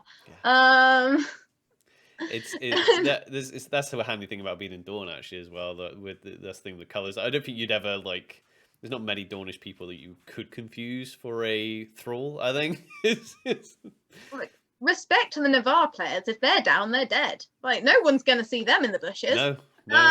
Yeah, it's a double-edged sword though, isn't it? Because like the other side of that is like if you go down in a night skirmish and you're a Navarre, no one's going to pick you up and bring you back either. That's what I was thinking. Yeah, like because we did like a night skirmish, and I was like, but it was it was at E4 last year, and it was the last skirmish tonight, and it was pitch black outside. Yeah, I remember we were like looking around, and I was like, I can't see the Druge, and I'm sure Wintermark were with us, but I can't see them either. And it was that sort of weird moment where I was like, I know the Druge can see us because we have yellow suns on us. Where are they? Yeah, no, that was an exception to the rule, I think. Yeah, Brass Coast, you can hear them where they are. Like if you're dead on the ground, and you can always shout. Even when you're on your bleed out, you can shout. No, that's a tip. They and keep going because you don't know who might hear you and who might rally around and get you. Yeah. I think both my freeborn, my first one died. There were the number of freeborn we died, and we died singing.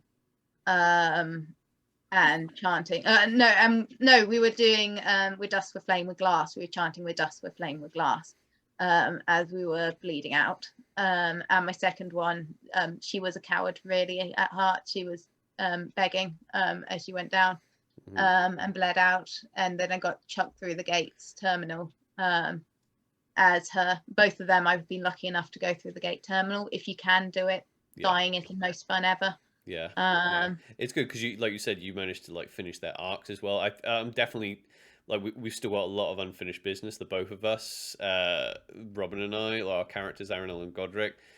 I wouldn't be massively thrilled if I died, right now. But I want it. I want to experience. I want to experience it, and as long as it was like at a decent time, With you two, I think because you've got such a close IC bond as well, it would make sense to do a whisper through the Black Gates to finish your story. Yeah. And I mean that would be pretty heartbreaking and pretty awesome. Yeah. We've already said to everyone. We've already said, haven't we? We've already said like because people go, oh yeah, don't die. I'm like, don't worry. Like if we die, we're gonna make it everybody's problem. We'll be going out together, and it'll be everyone's issue. I know when my first character died, my Urzan family were making noises about whispering me, and the Kohan were getting annoyed by it because they were there. We lost Feroz and we lost the Burning Falcons after that character died. That character died believing that we'd got Feroz back and believing that we'd raised an army successfully. That she was very, very passionate about, and she completed her arc, and they're very much there going is that we don't want her to be whispered, and there to be the chance there's some things like it may corrupt your soul, we don't really know. That's a good point actually. And there's no point upsetting someone whose arc is finished. From an OC point of view, my arc was finished, my story was finished. I had nothing to tie up. And similarly with my second character, she did get dedicated to wisdom before she died. She did go to the labyrinth. She didn't die a heretic. So that wound up that story very well as well. Yeah. So yeah, I feel that at the end of the day, LARP is all about telling stories. It's a bit like, I know people get very annoyed at people fluffing the rules, and I hope a lot of people are. I'm a stickler for the rules. I try my best, my absolute best to stay to the rules. But I don't get as annoyed at people who don't keep to the rules as I know some people do.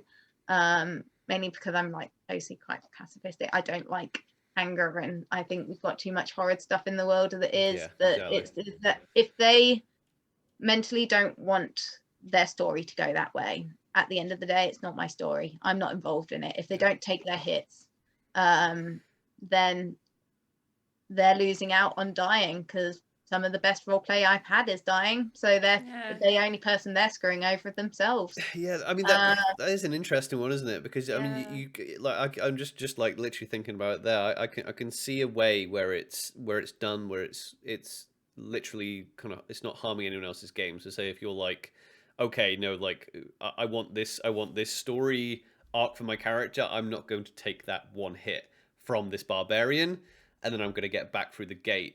Obviously, that can be maybe seen as like a victimless kind of like. It would personally sit very badly with myself doing that. Yeah. But yeah, I think that at the end of the day, it's their story. Yeah. If that's not the ending they want, then I feel that people should get the endings they should feel like they have an ending. There's nothing worse than dying face down in a ditch on your own in the mud. Yeah, and it's difficult, isn't it? Because it's like at the end of the day, we are paying money to have fun and play in a pretend world, and it's like, okay, yeah, you know what? If you pay to be like, oh right, I mean, the thing is, a lot of it, because we've orchestrated little bits and pieces of our arc because we had an idea of what. We wanted to do with our tests of metal and things like that. You know, we orchestrated little bits of it. Like, for example, you know, we went to all the different nations, and we actually had an out of character agreement. We were like, okay, you know, where are you going to head, basically? Yeah, so we weren't. We so kind we of didn't chose clash. which nations we were doing, and then specifically for the reason that we would kind of get like double game from it. So if like Robin was interested in hanging out in Wintermark, then I'm like, okay, well, if you're going to Wintermark, then I'm gonna go check out the league, you know, because I'm interested in what's going on over there, that kind of thing. So the people do kind of orchestrate it, but obviously if it's to the point where you're not taking hits because you're just making yourself immortal, and then you are taking down other players, and that's obviously not fair. I'm not like, and a big no fan one's of winning that then. at all. And Yeah. I mean, like we keep saying, it is a trust-based system. You know, you're trusting that people are playing by the rules, they're taking their hits and everything. And yeah, things can happen. I mean, there's once that I haven't taken a hit, and it was when I got out of character quite badly injured. Oh, I heard about that. That's like totally. I was like, I am not taking that hit. People would be more upset if you took that hit. Let's be honest. And it's always very difficult. Yeah, because like you said, it's really trust based. Like it's because I feel bad for the. Like, I sometimes feel bad for the archers, because there are some like wicked good archers. Oh my gosh, yeah. And sometimes they'll fire off an arrow, and it'll just a beautiful shot right in the leg, and the person doesn't take it, and then they do it again, person still doesn't take it, and you're just like, oh, they're just not taking it, and then you're like, I don't know, do they have maybe they have chainmail underneath there or something? Who knows, you know. What does annoy me is when monsters don't do it. At the end of the day, you're making them look like the hero. You don't care about that monster. It particularly with mages. I played a repel mage. People on the whole are getting better at taking repels. They are, I must say, compared to when I first started. People are taking more repels. I understand that in those orc masks it's hard to hear the calls. But I had quite clear, quite abrupt vocals in my repels. I was like, I always called upon a sister, so I would say by Arago's Dust repel, because I called upon a sister of the Brass Coast. I called upon because we're dust with glass with flame, so I called upon one of the elements, and then I gave my incantation. So it was always like may the shards of glass shatter you, or something along those lines. Yeah. So I didn't have long ones, and sometimes they weren't taken. And like I think my best monster death I've had, I don't really monster anymore because I can't wear the masks, but when I did monster, one of my favorite deaths I had was that I hit one on, like I was on my own. I ran at one enemy line and got hit by rappel, and then went shooting backwards and didn't quite look where I was going. And I was at 15 seconds and there was nothing behind me. I looked behind me, I had a blank field. I was at 20 seconds and nothing behind me. I was at 25 seconds and whack, I hit a shield. And then I looked up and there was this small Dornish line there with this orc like repelled into them. And they just had a sword like go around my chest on the front and just draw across my chest. And I went down. That's so cool. That's so cool. Because when you brought up rappel, I was literally going to ask you about that exact scenario. I was going to say, I've always wanted a mage to like repel, because you have to keep going, right? Until you hit something, not keep going, but you need to stop if you hit something solid, right? So yeah, and I've done it. I did a player event called Nemesis that they had. It was in the dark. They had them invading the camp, and they had a ditch to the side, and I snuck into the ditch as my mage and pinged up behind the orc line, and by the powers of Rayquaza, repelled them into the line there. And it's just what I love about moments like that is when you can tell that the orc's grinning. One good bit of I think one good bit of it. I mean, one of the best bits of advice for just the Empire as a game is to play to your brief, because like the briefs are the best part of the game. Play the stereotype. Definitely play the stereotype. But your description of when you thought you got out of being killed by the Jotun, but because you understood the Jotun brief and went, you're honourable. So my advice as well, like if you're new, even if you're not new, like don't just play to your national brief.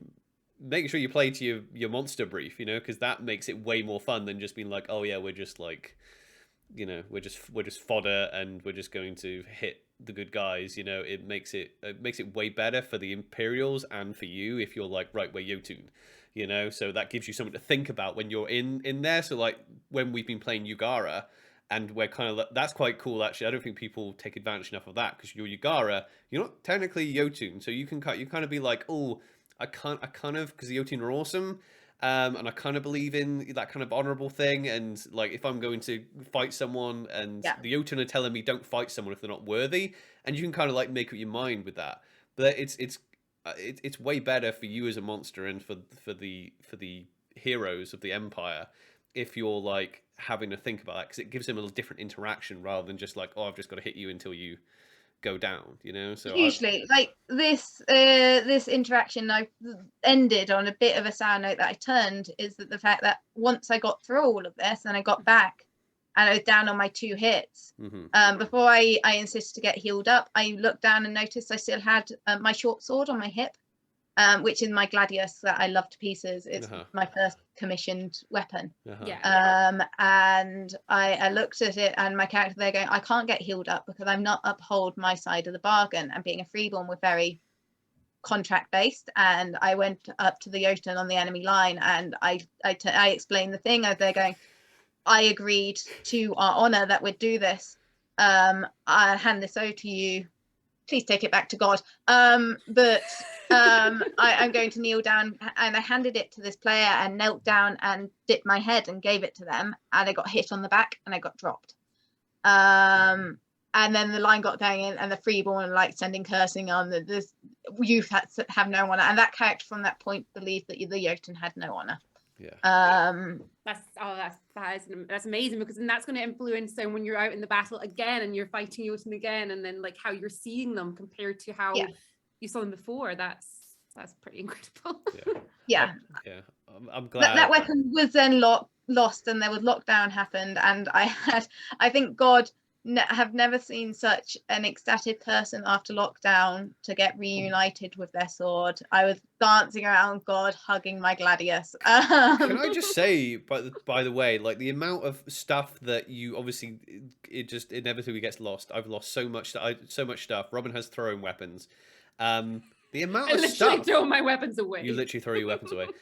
The amount of times I've gone, oh, I bet that's gone forever, and it's just in the bins, and I'm just like, I can't believe they, because usually like if you go back and you're like, oh, it's not there now, and then you go back like the next event and it's all just there, and I'm just like, that's incredible that they find so much stuff, you know. I'm awful at losing stuff. I can pretty much have an empty suitcase and take it to God and fill it up with all my stuff at the end of the weekend. Because it's like acres of woodland and fields, and I went to get Robin's little short sword at the end of E4, and I'm like, oh, we're packing up. I'm just going to head over to God, see if they picked it up, because I think we lost it right at the beginning on the Friday. Yeah. And it was there, and I was like, but then they had like right next, as I was like, oh, have you got this? Oh yeah, that, and I'm like, I think I had another thing, and then I hadn't even thought about Robin's throwing weapons, her throwing knives, and I'm like looking in the bin, I'm just like, well, that's the throwing knives as well. I'm just like, oh yeah, those are mine too. It's like, always put your PID on your stuff. It's the best thing for God. And it also is really helpful when ref comes up to you and goes, what's your PID? And they're going, I don't know, let's just check my horns or check my sword. That's what I stamped it on my leather armor. I stamped my player ID number on it. Yeah, but you've only got it on one piece of armor though, Robin, I've only got it on one because I've memorized it now. But like at the start, I was like, I'm gonna forget this, and I was so scared, and it was my first event, so I stamped it onto the leather armor just so that I would always know it was there. I made all those throwing knives, and it was the day we were leaving, and I was like, right, I literally finished them just before we were leaving, and we were in the van, and I thought I'd chucked like a Sharpie or something in the van. I was like, I'll just Sharpie the number on it, it'll be fine. Totally forgot, threw them all away within the first bite. I've got most of them back. I mean, you make your own, so you do have that side, but people who buy off the shelf weaponry or stuff that's very similar to other people, like I think a lot of the times when things get lost, it's never malicious. It's someone's walked past and gone, oh, that's my sword, and not realizing they've got it in their tent. And they're going, did I leave it outside when I went in for that thing? I better pick it up, and then don't realize it with a throwing dagger, and particularly with throwing daggers and stuff like that, you will only really realize how many you have when you get back. We've I think we've inherited weapons before, but I think it's because like kids have been like borrowing our weapons to practice in the glory square. Kids were borrowing them from people, okay? Yeah, and then we're like, oh, it's fine as long as you put them back, and then somehow they put back more weapons than what we lent out, and I'm just like, that's not ours, is it? Oh well, we'll leave it there, and hopefully someone will come and collect it. Yeah. At some point. But yeah, I think especially your little light armory sword, Robin, because a lot of people have that sword, and like my light armory's one is quite distinctive, but I think your ones, a lot of them look the same. A lot of them have the similar. The hardest ones, just like what you were saying, Al, it's actually the throwing knives that I've got are the generic ones that I've got. A lot that I've made, but I've got two that are the generic ones that every single vendor seems to have.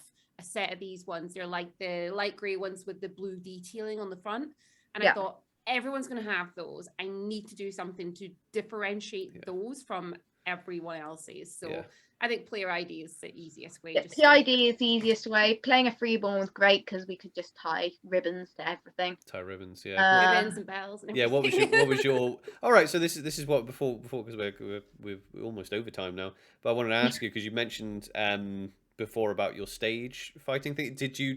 Were you doing that before? As you were, I know you were young when you started LARPing, but like especially Empire, did you do that before you were doing LARPing? Or no, well, I think it was something. Well, when I went in, I didn't think that would be my thing. I thought that I would get intimidated. I've always done martial arts since the age of 7. I said that I wanted to be a stunt woman, but I really fell in love with stage combat when this character, the Cambion character, ended up in the fighting pit. And I did a pit fight as her, and absolutely fell in love with it. Like I had one scene in which I got pushed through the fence and got my horns caught, and it was like a sheep when they've got their heads caught through the fence and just like lashing out on the side. Like a cartoon goat like stuck in and it was that moment that really I did scenography at university. I do a lot of puppetry and monster stuff. Amazing. And that's kind of the route I'm wanting. I'm still very training. I'm still very, very much at the beginning of my journey. If you come sword fight me, you'll probably still beat me. It's an odd, like it's a weird one for me, because like I've done kind of martial arts as well, and it's a weird one coming into like LARP, because it's not actual combat. Yeah. Because it's touch based, because it's supposed to be, you know, it's supposed to be accessible. So you are actually taking size out of it, but you're supposed to be taking strength and things like that, the things that separate things like that. But then you've got lots of people who do things like HEMA, or do fencing, or do stage combat, or do martial arts, or who are people who work in like riot police, and there's all these different like ways of going, oh yeah, I use that in my LARP, and to be honest, I honestly think that anyone without that training may have more chance of beating someone with that training, because they're going to surprise them. Yeah, they're going to do something that's not one of their heathen patterns. Well, I mean, I would like to get someone who's a brig, because I know there's like HEMA enthusiasts that are LARP enthusiasts. I don't know. There's obviously the reenactment crowd as well. You know, who do like more full on contact stuff as well. You know, but yeah, I always look at it. I'm just like, if someone's going, you know, I'm really good with a rapier. That's awesome, but in a fencing competition, you've both got the same size of sword, and that's all you have. Yeah. Guess what? Well, with stage combat, I'm trained to miss. Yeah. That's a good point, actually. Yeah. I know. I'm going to be great at this. Oh no. Oh no. Oh, I'm not hitting anyone. Yeah, in stage combat, because you use blades, I pull my blows about an inch or so out of the contact zone. Yeah. And that probably makes you a safer. That probably makes you a safer LARPer, though. You know, because I can totally see people, especially if people play a lot of different like systems, and they do a lot of like reenactment, if they are doing like full contact or something, and then, you know, they get a bit overexcited or something, and then they're like, oh yeah, cool, I can hit someone with a pole arm right across the head or something, you know, and that's. And then like, I'm not saying I've never done a dodgy blow. I know I've done them. I apologize to everyone I've done one to when we get in the heat of the moment. Yeah. Or if you've got a weapon with a slightly different weighting to the one you're used to. Yeah. Like I've fought with daggers a lot, and then the moment I got something, I now fight with a pole arm, and I'm like, this thing's a lot longer than I'm used to. Yeah. Do you think, El, that it's like it's a bit, because we were talking earlier about people taking hits? I think I subconsciously and sometimes consciously, unfortunately, will maybe just go too hard, and then I've realized after the fact, because I'm just like, they're not, the person isn't looking, and I'm like, I can sneak up on this person, and you want them to realize that they've been hit, so you go like, you know, and then you make contact, like, oh crap, I'm sorry, I didn't mean to. Oh, totally. Like the amount of times that I've done that, and I've apologized to people like in game.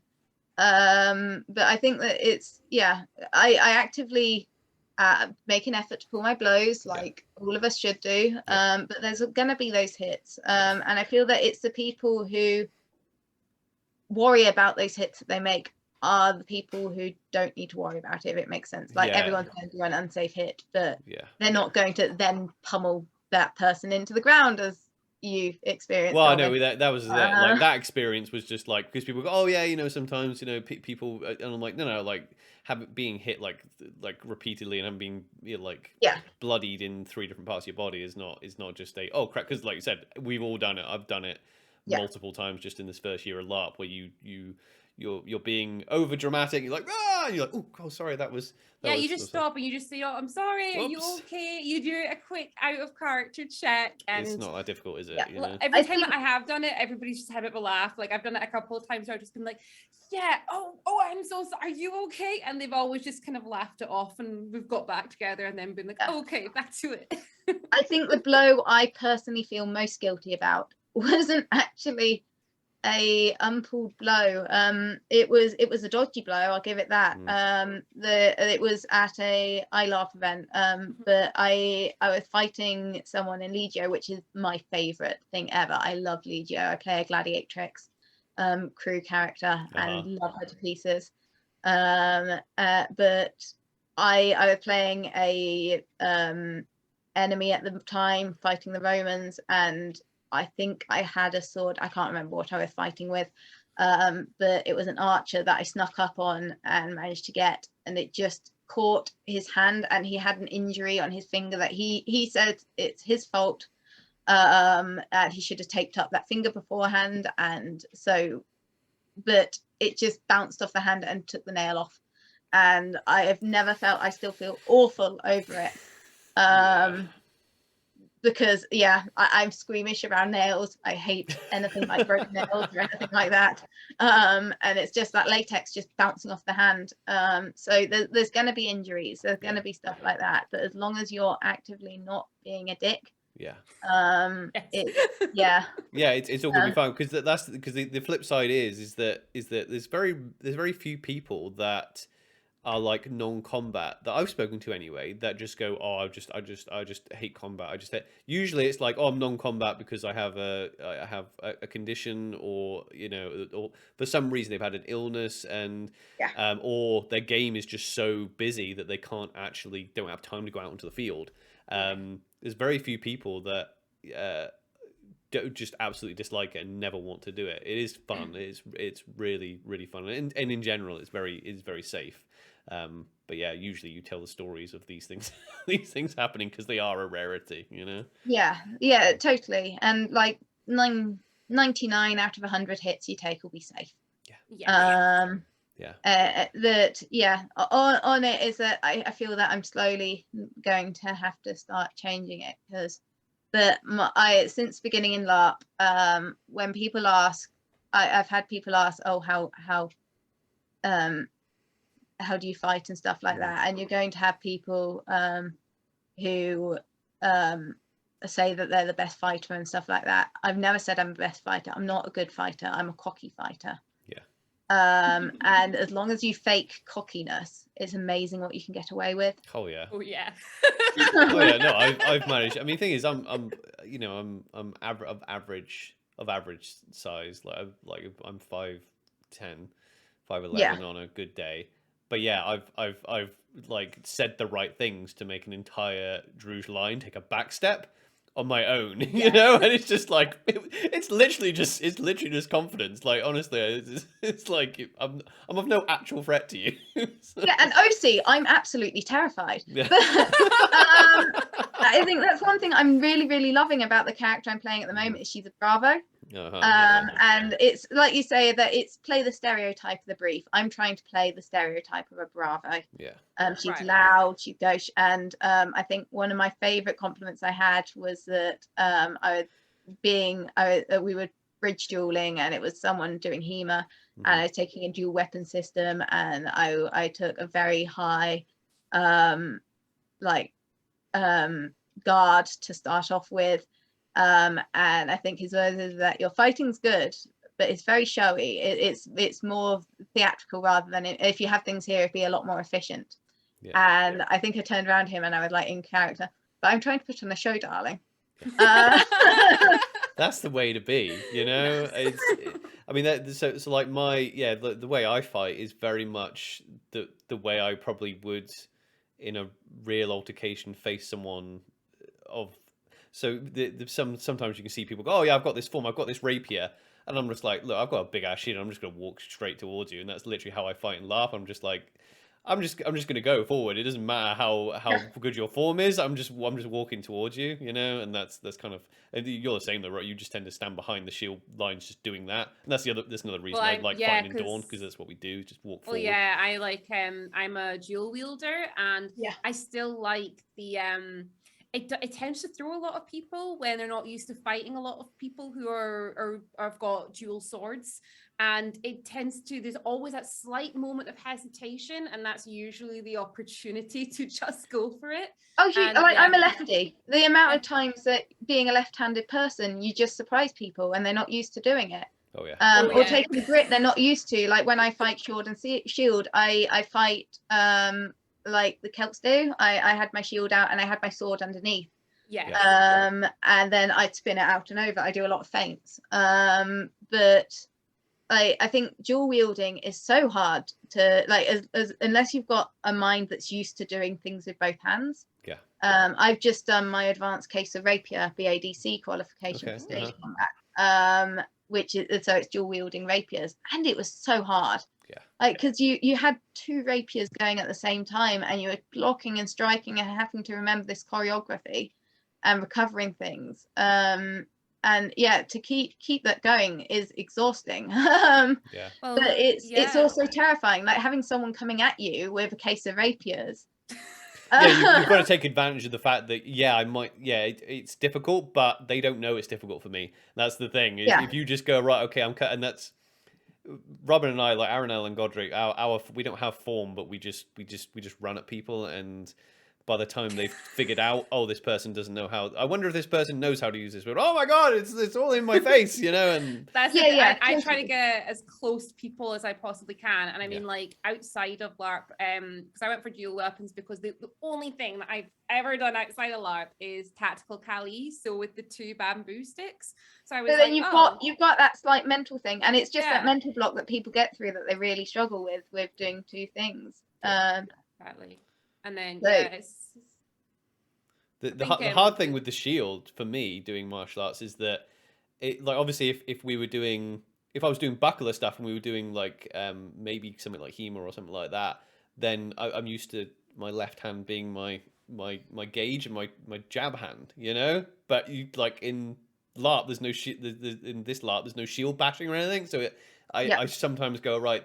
I almost feel like I want to be stood this way, but then the shield is useless. So I'm just like, okay, I've had to get used to. I'm thinking about changing that shield because it's a punch grip, which is great because I can move it around. Like you said, sometimes you use it to hide where your sword is, and then you whip it under. But I think I'm going to change to maybe like a heater style shield that's actually strapped to my arm. That's a little bit more mobile, so I can just move.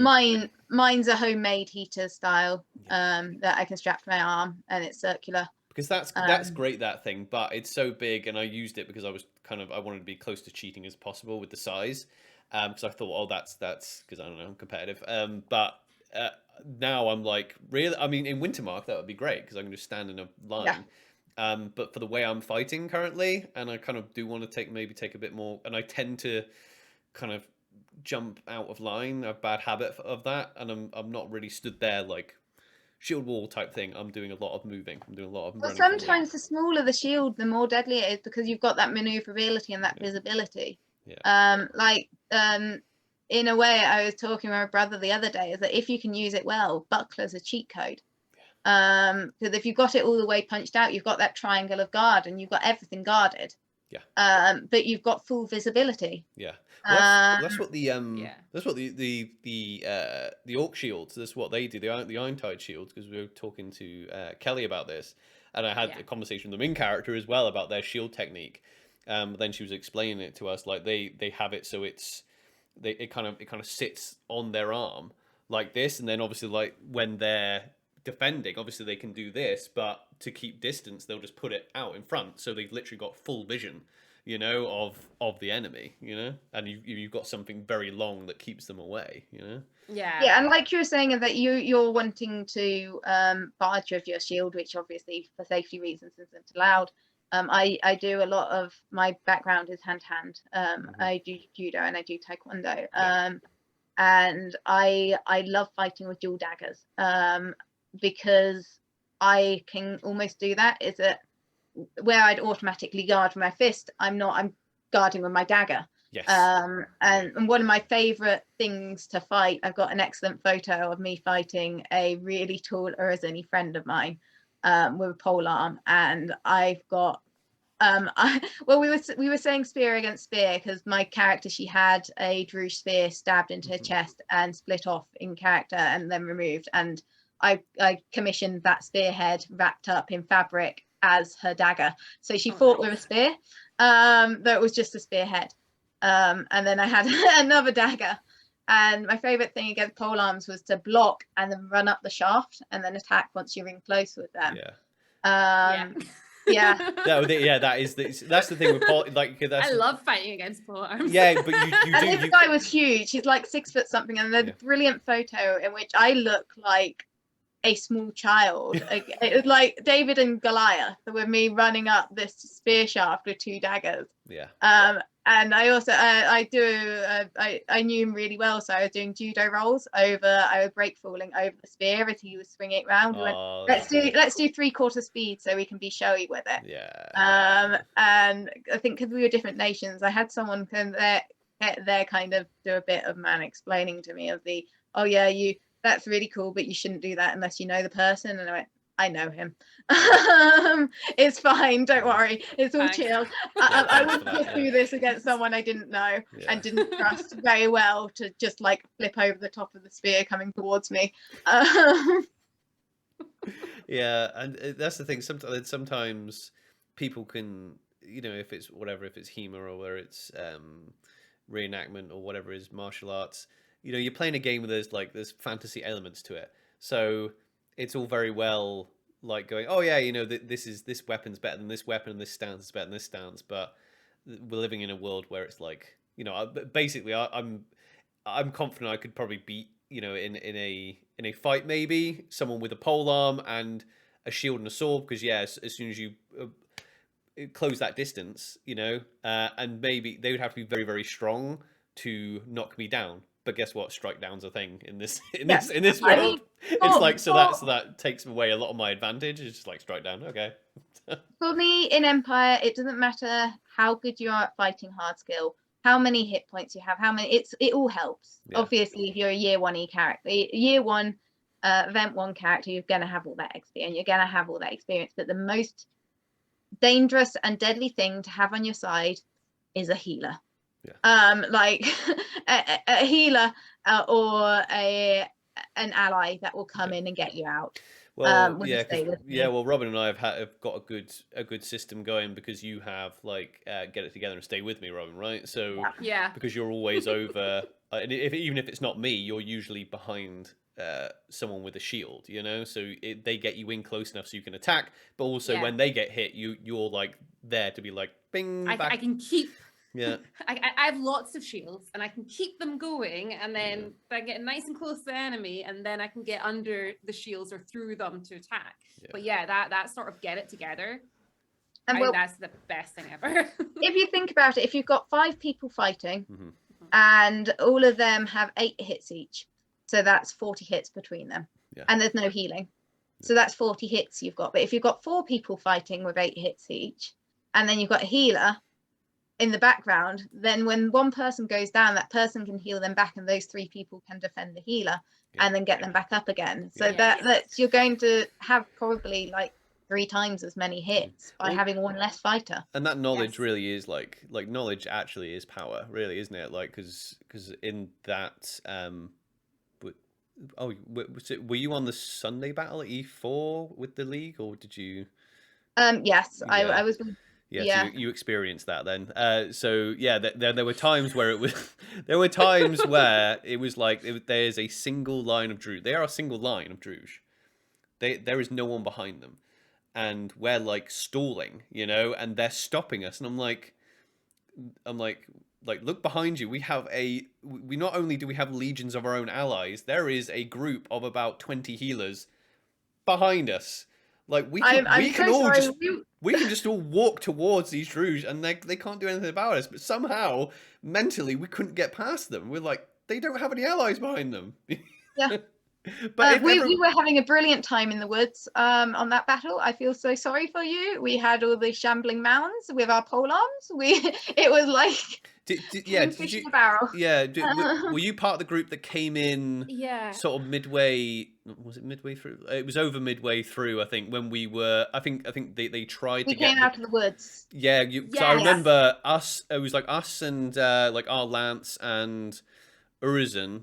Because I think we were there, like the field marshal. Basically, we were chasing down the ritualist at this point, and us and Urizen, we joined Urizen, but we were knackered.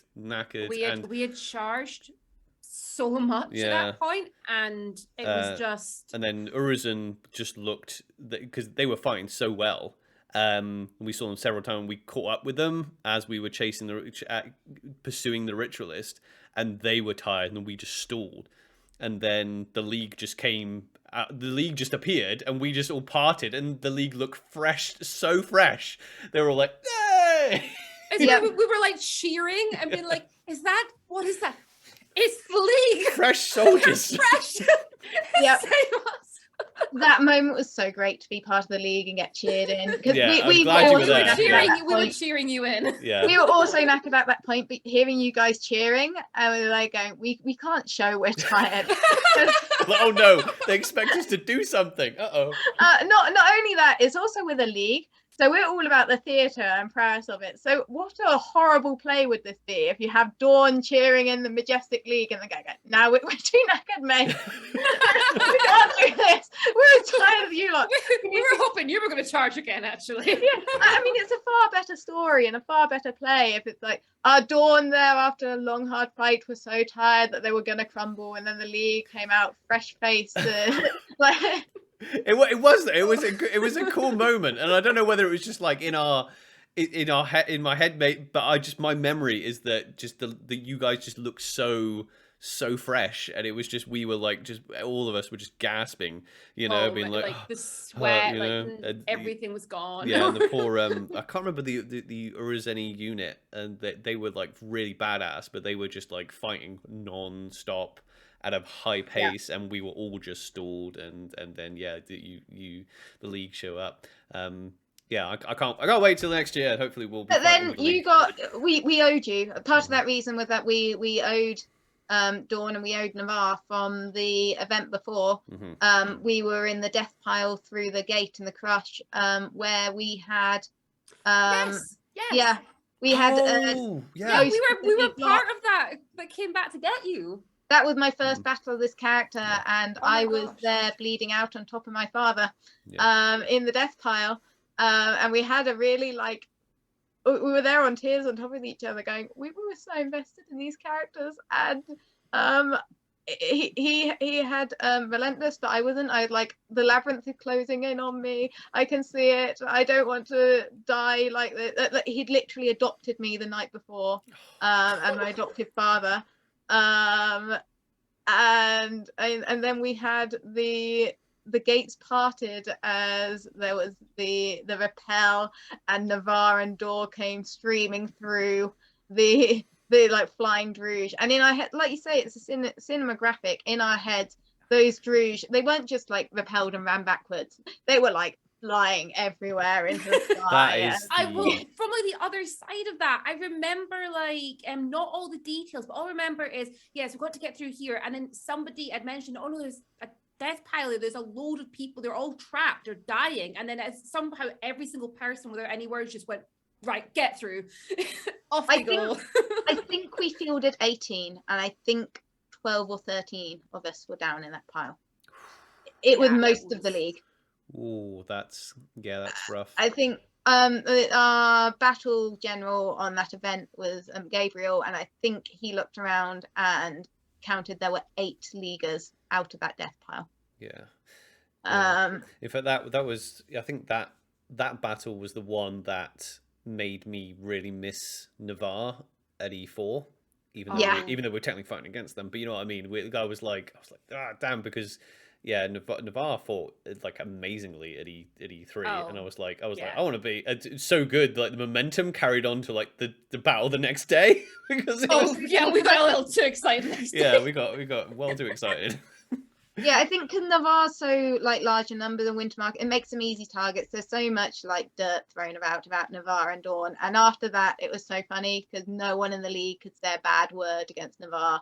If anyone even made some small comment about them being dirty or untrained, and would normally in a jokey way join in, but no, we just shut them out and they go, no, we owe our lives to Navarre after their day. Yeah, it was something else.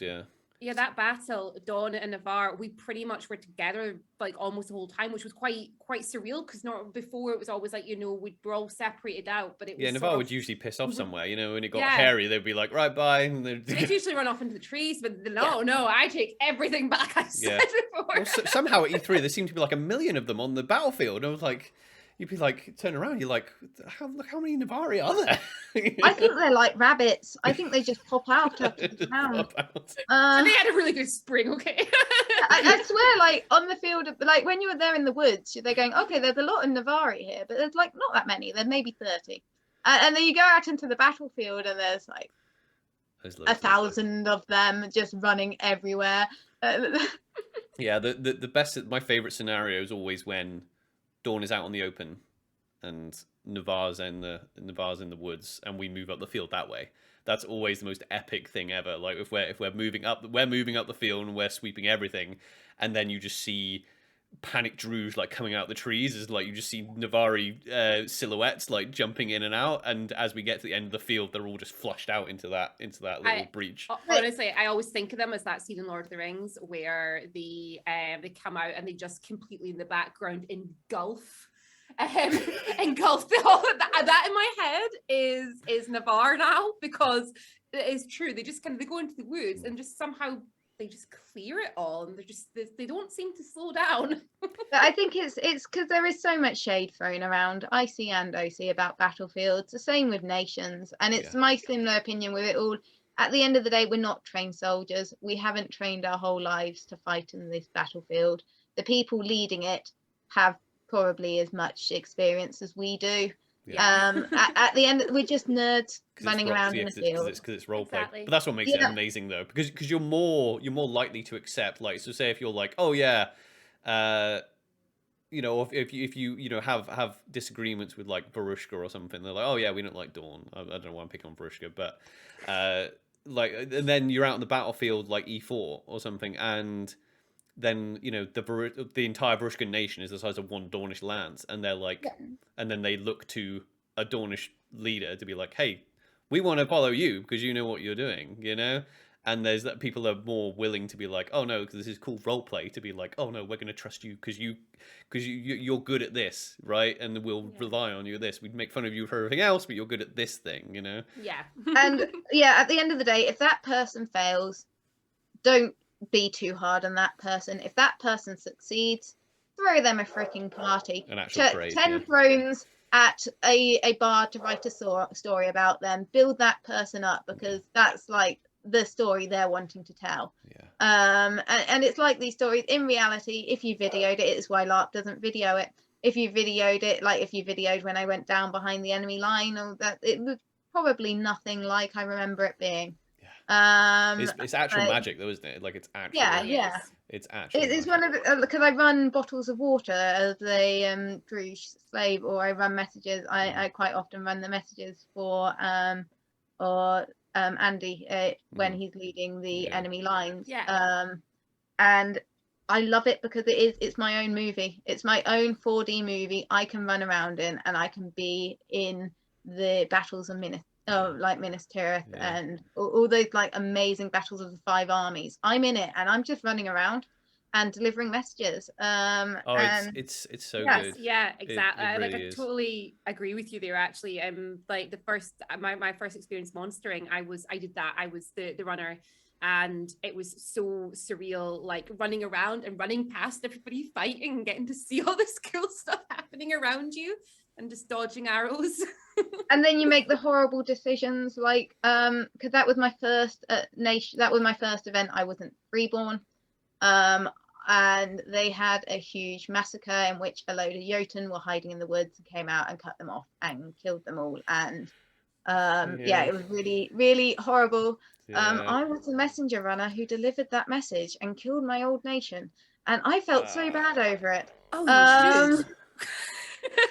Yeah, I remember that. I didn't realise what I'd done before, and I got told by him to go stand in the woods, and when I can see a gap in the line, tell the orcs to charge and not stop for anything, and just charge in and get them. And so I did what I told, set the order off, then stood there in the woods watching this mayhem happening and seeing like the bright face of my brother and the rest of the Kohan, and just being there like, what have I done? You do actually, you literally forget sometimes you actually do forget that you're fighting against your own input, like your character's allies, you know. Sometimes you do actually forget that for a split second. But that was the battle that we just discussed of like, yeah, with the momentum carried on from like we did so well on the Saturday, and then on the Sunday we just, for whatever reason, the teamwork was just there, and we just absolutely just hammered the Empire. And then we were all giddy when we came out the gate, and then we realized what we'd done. We were like, oh no, oh no. It was when I was walking through Wintermark towards the showers,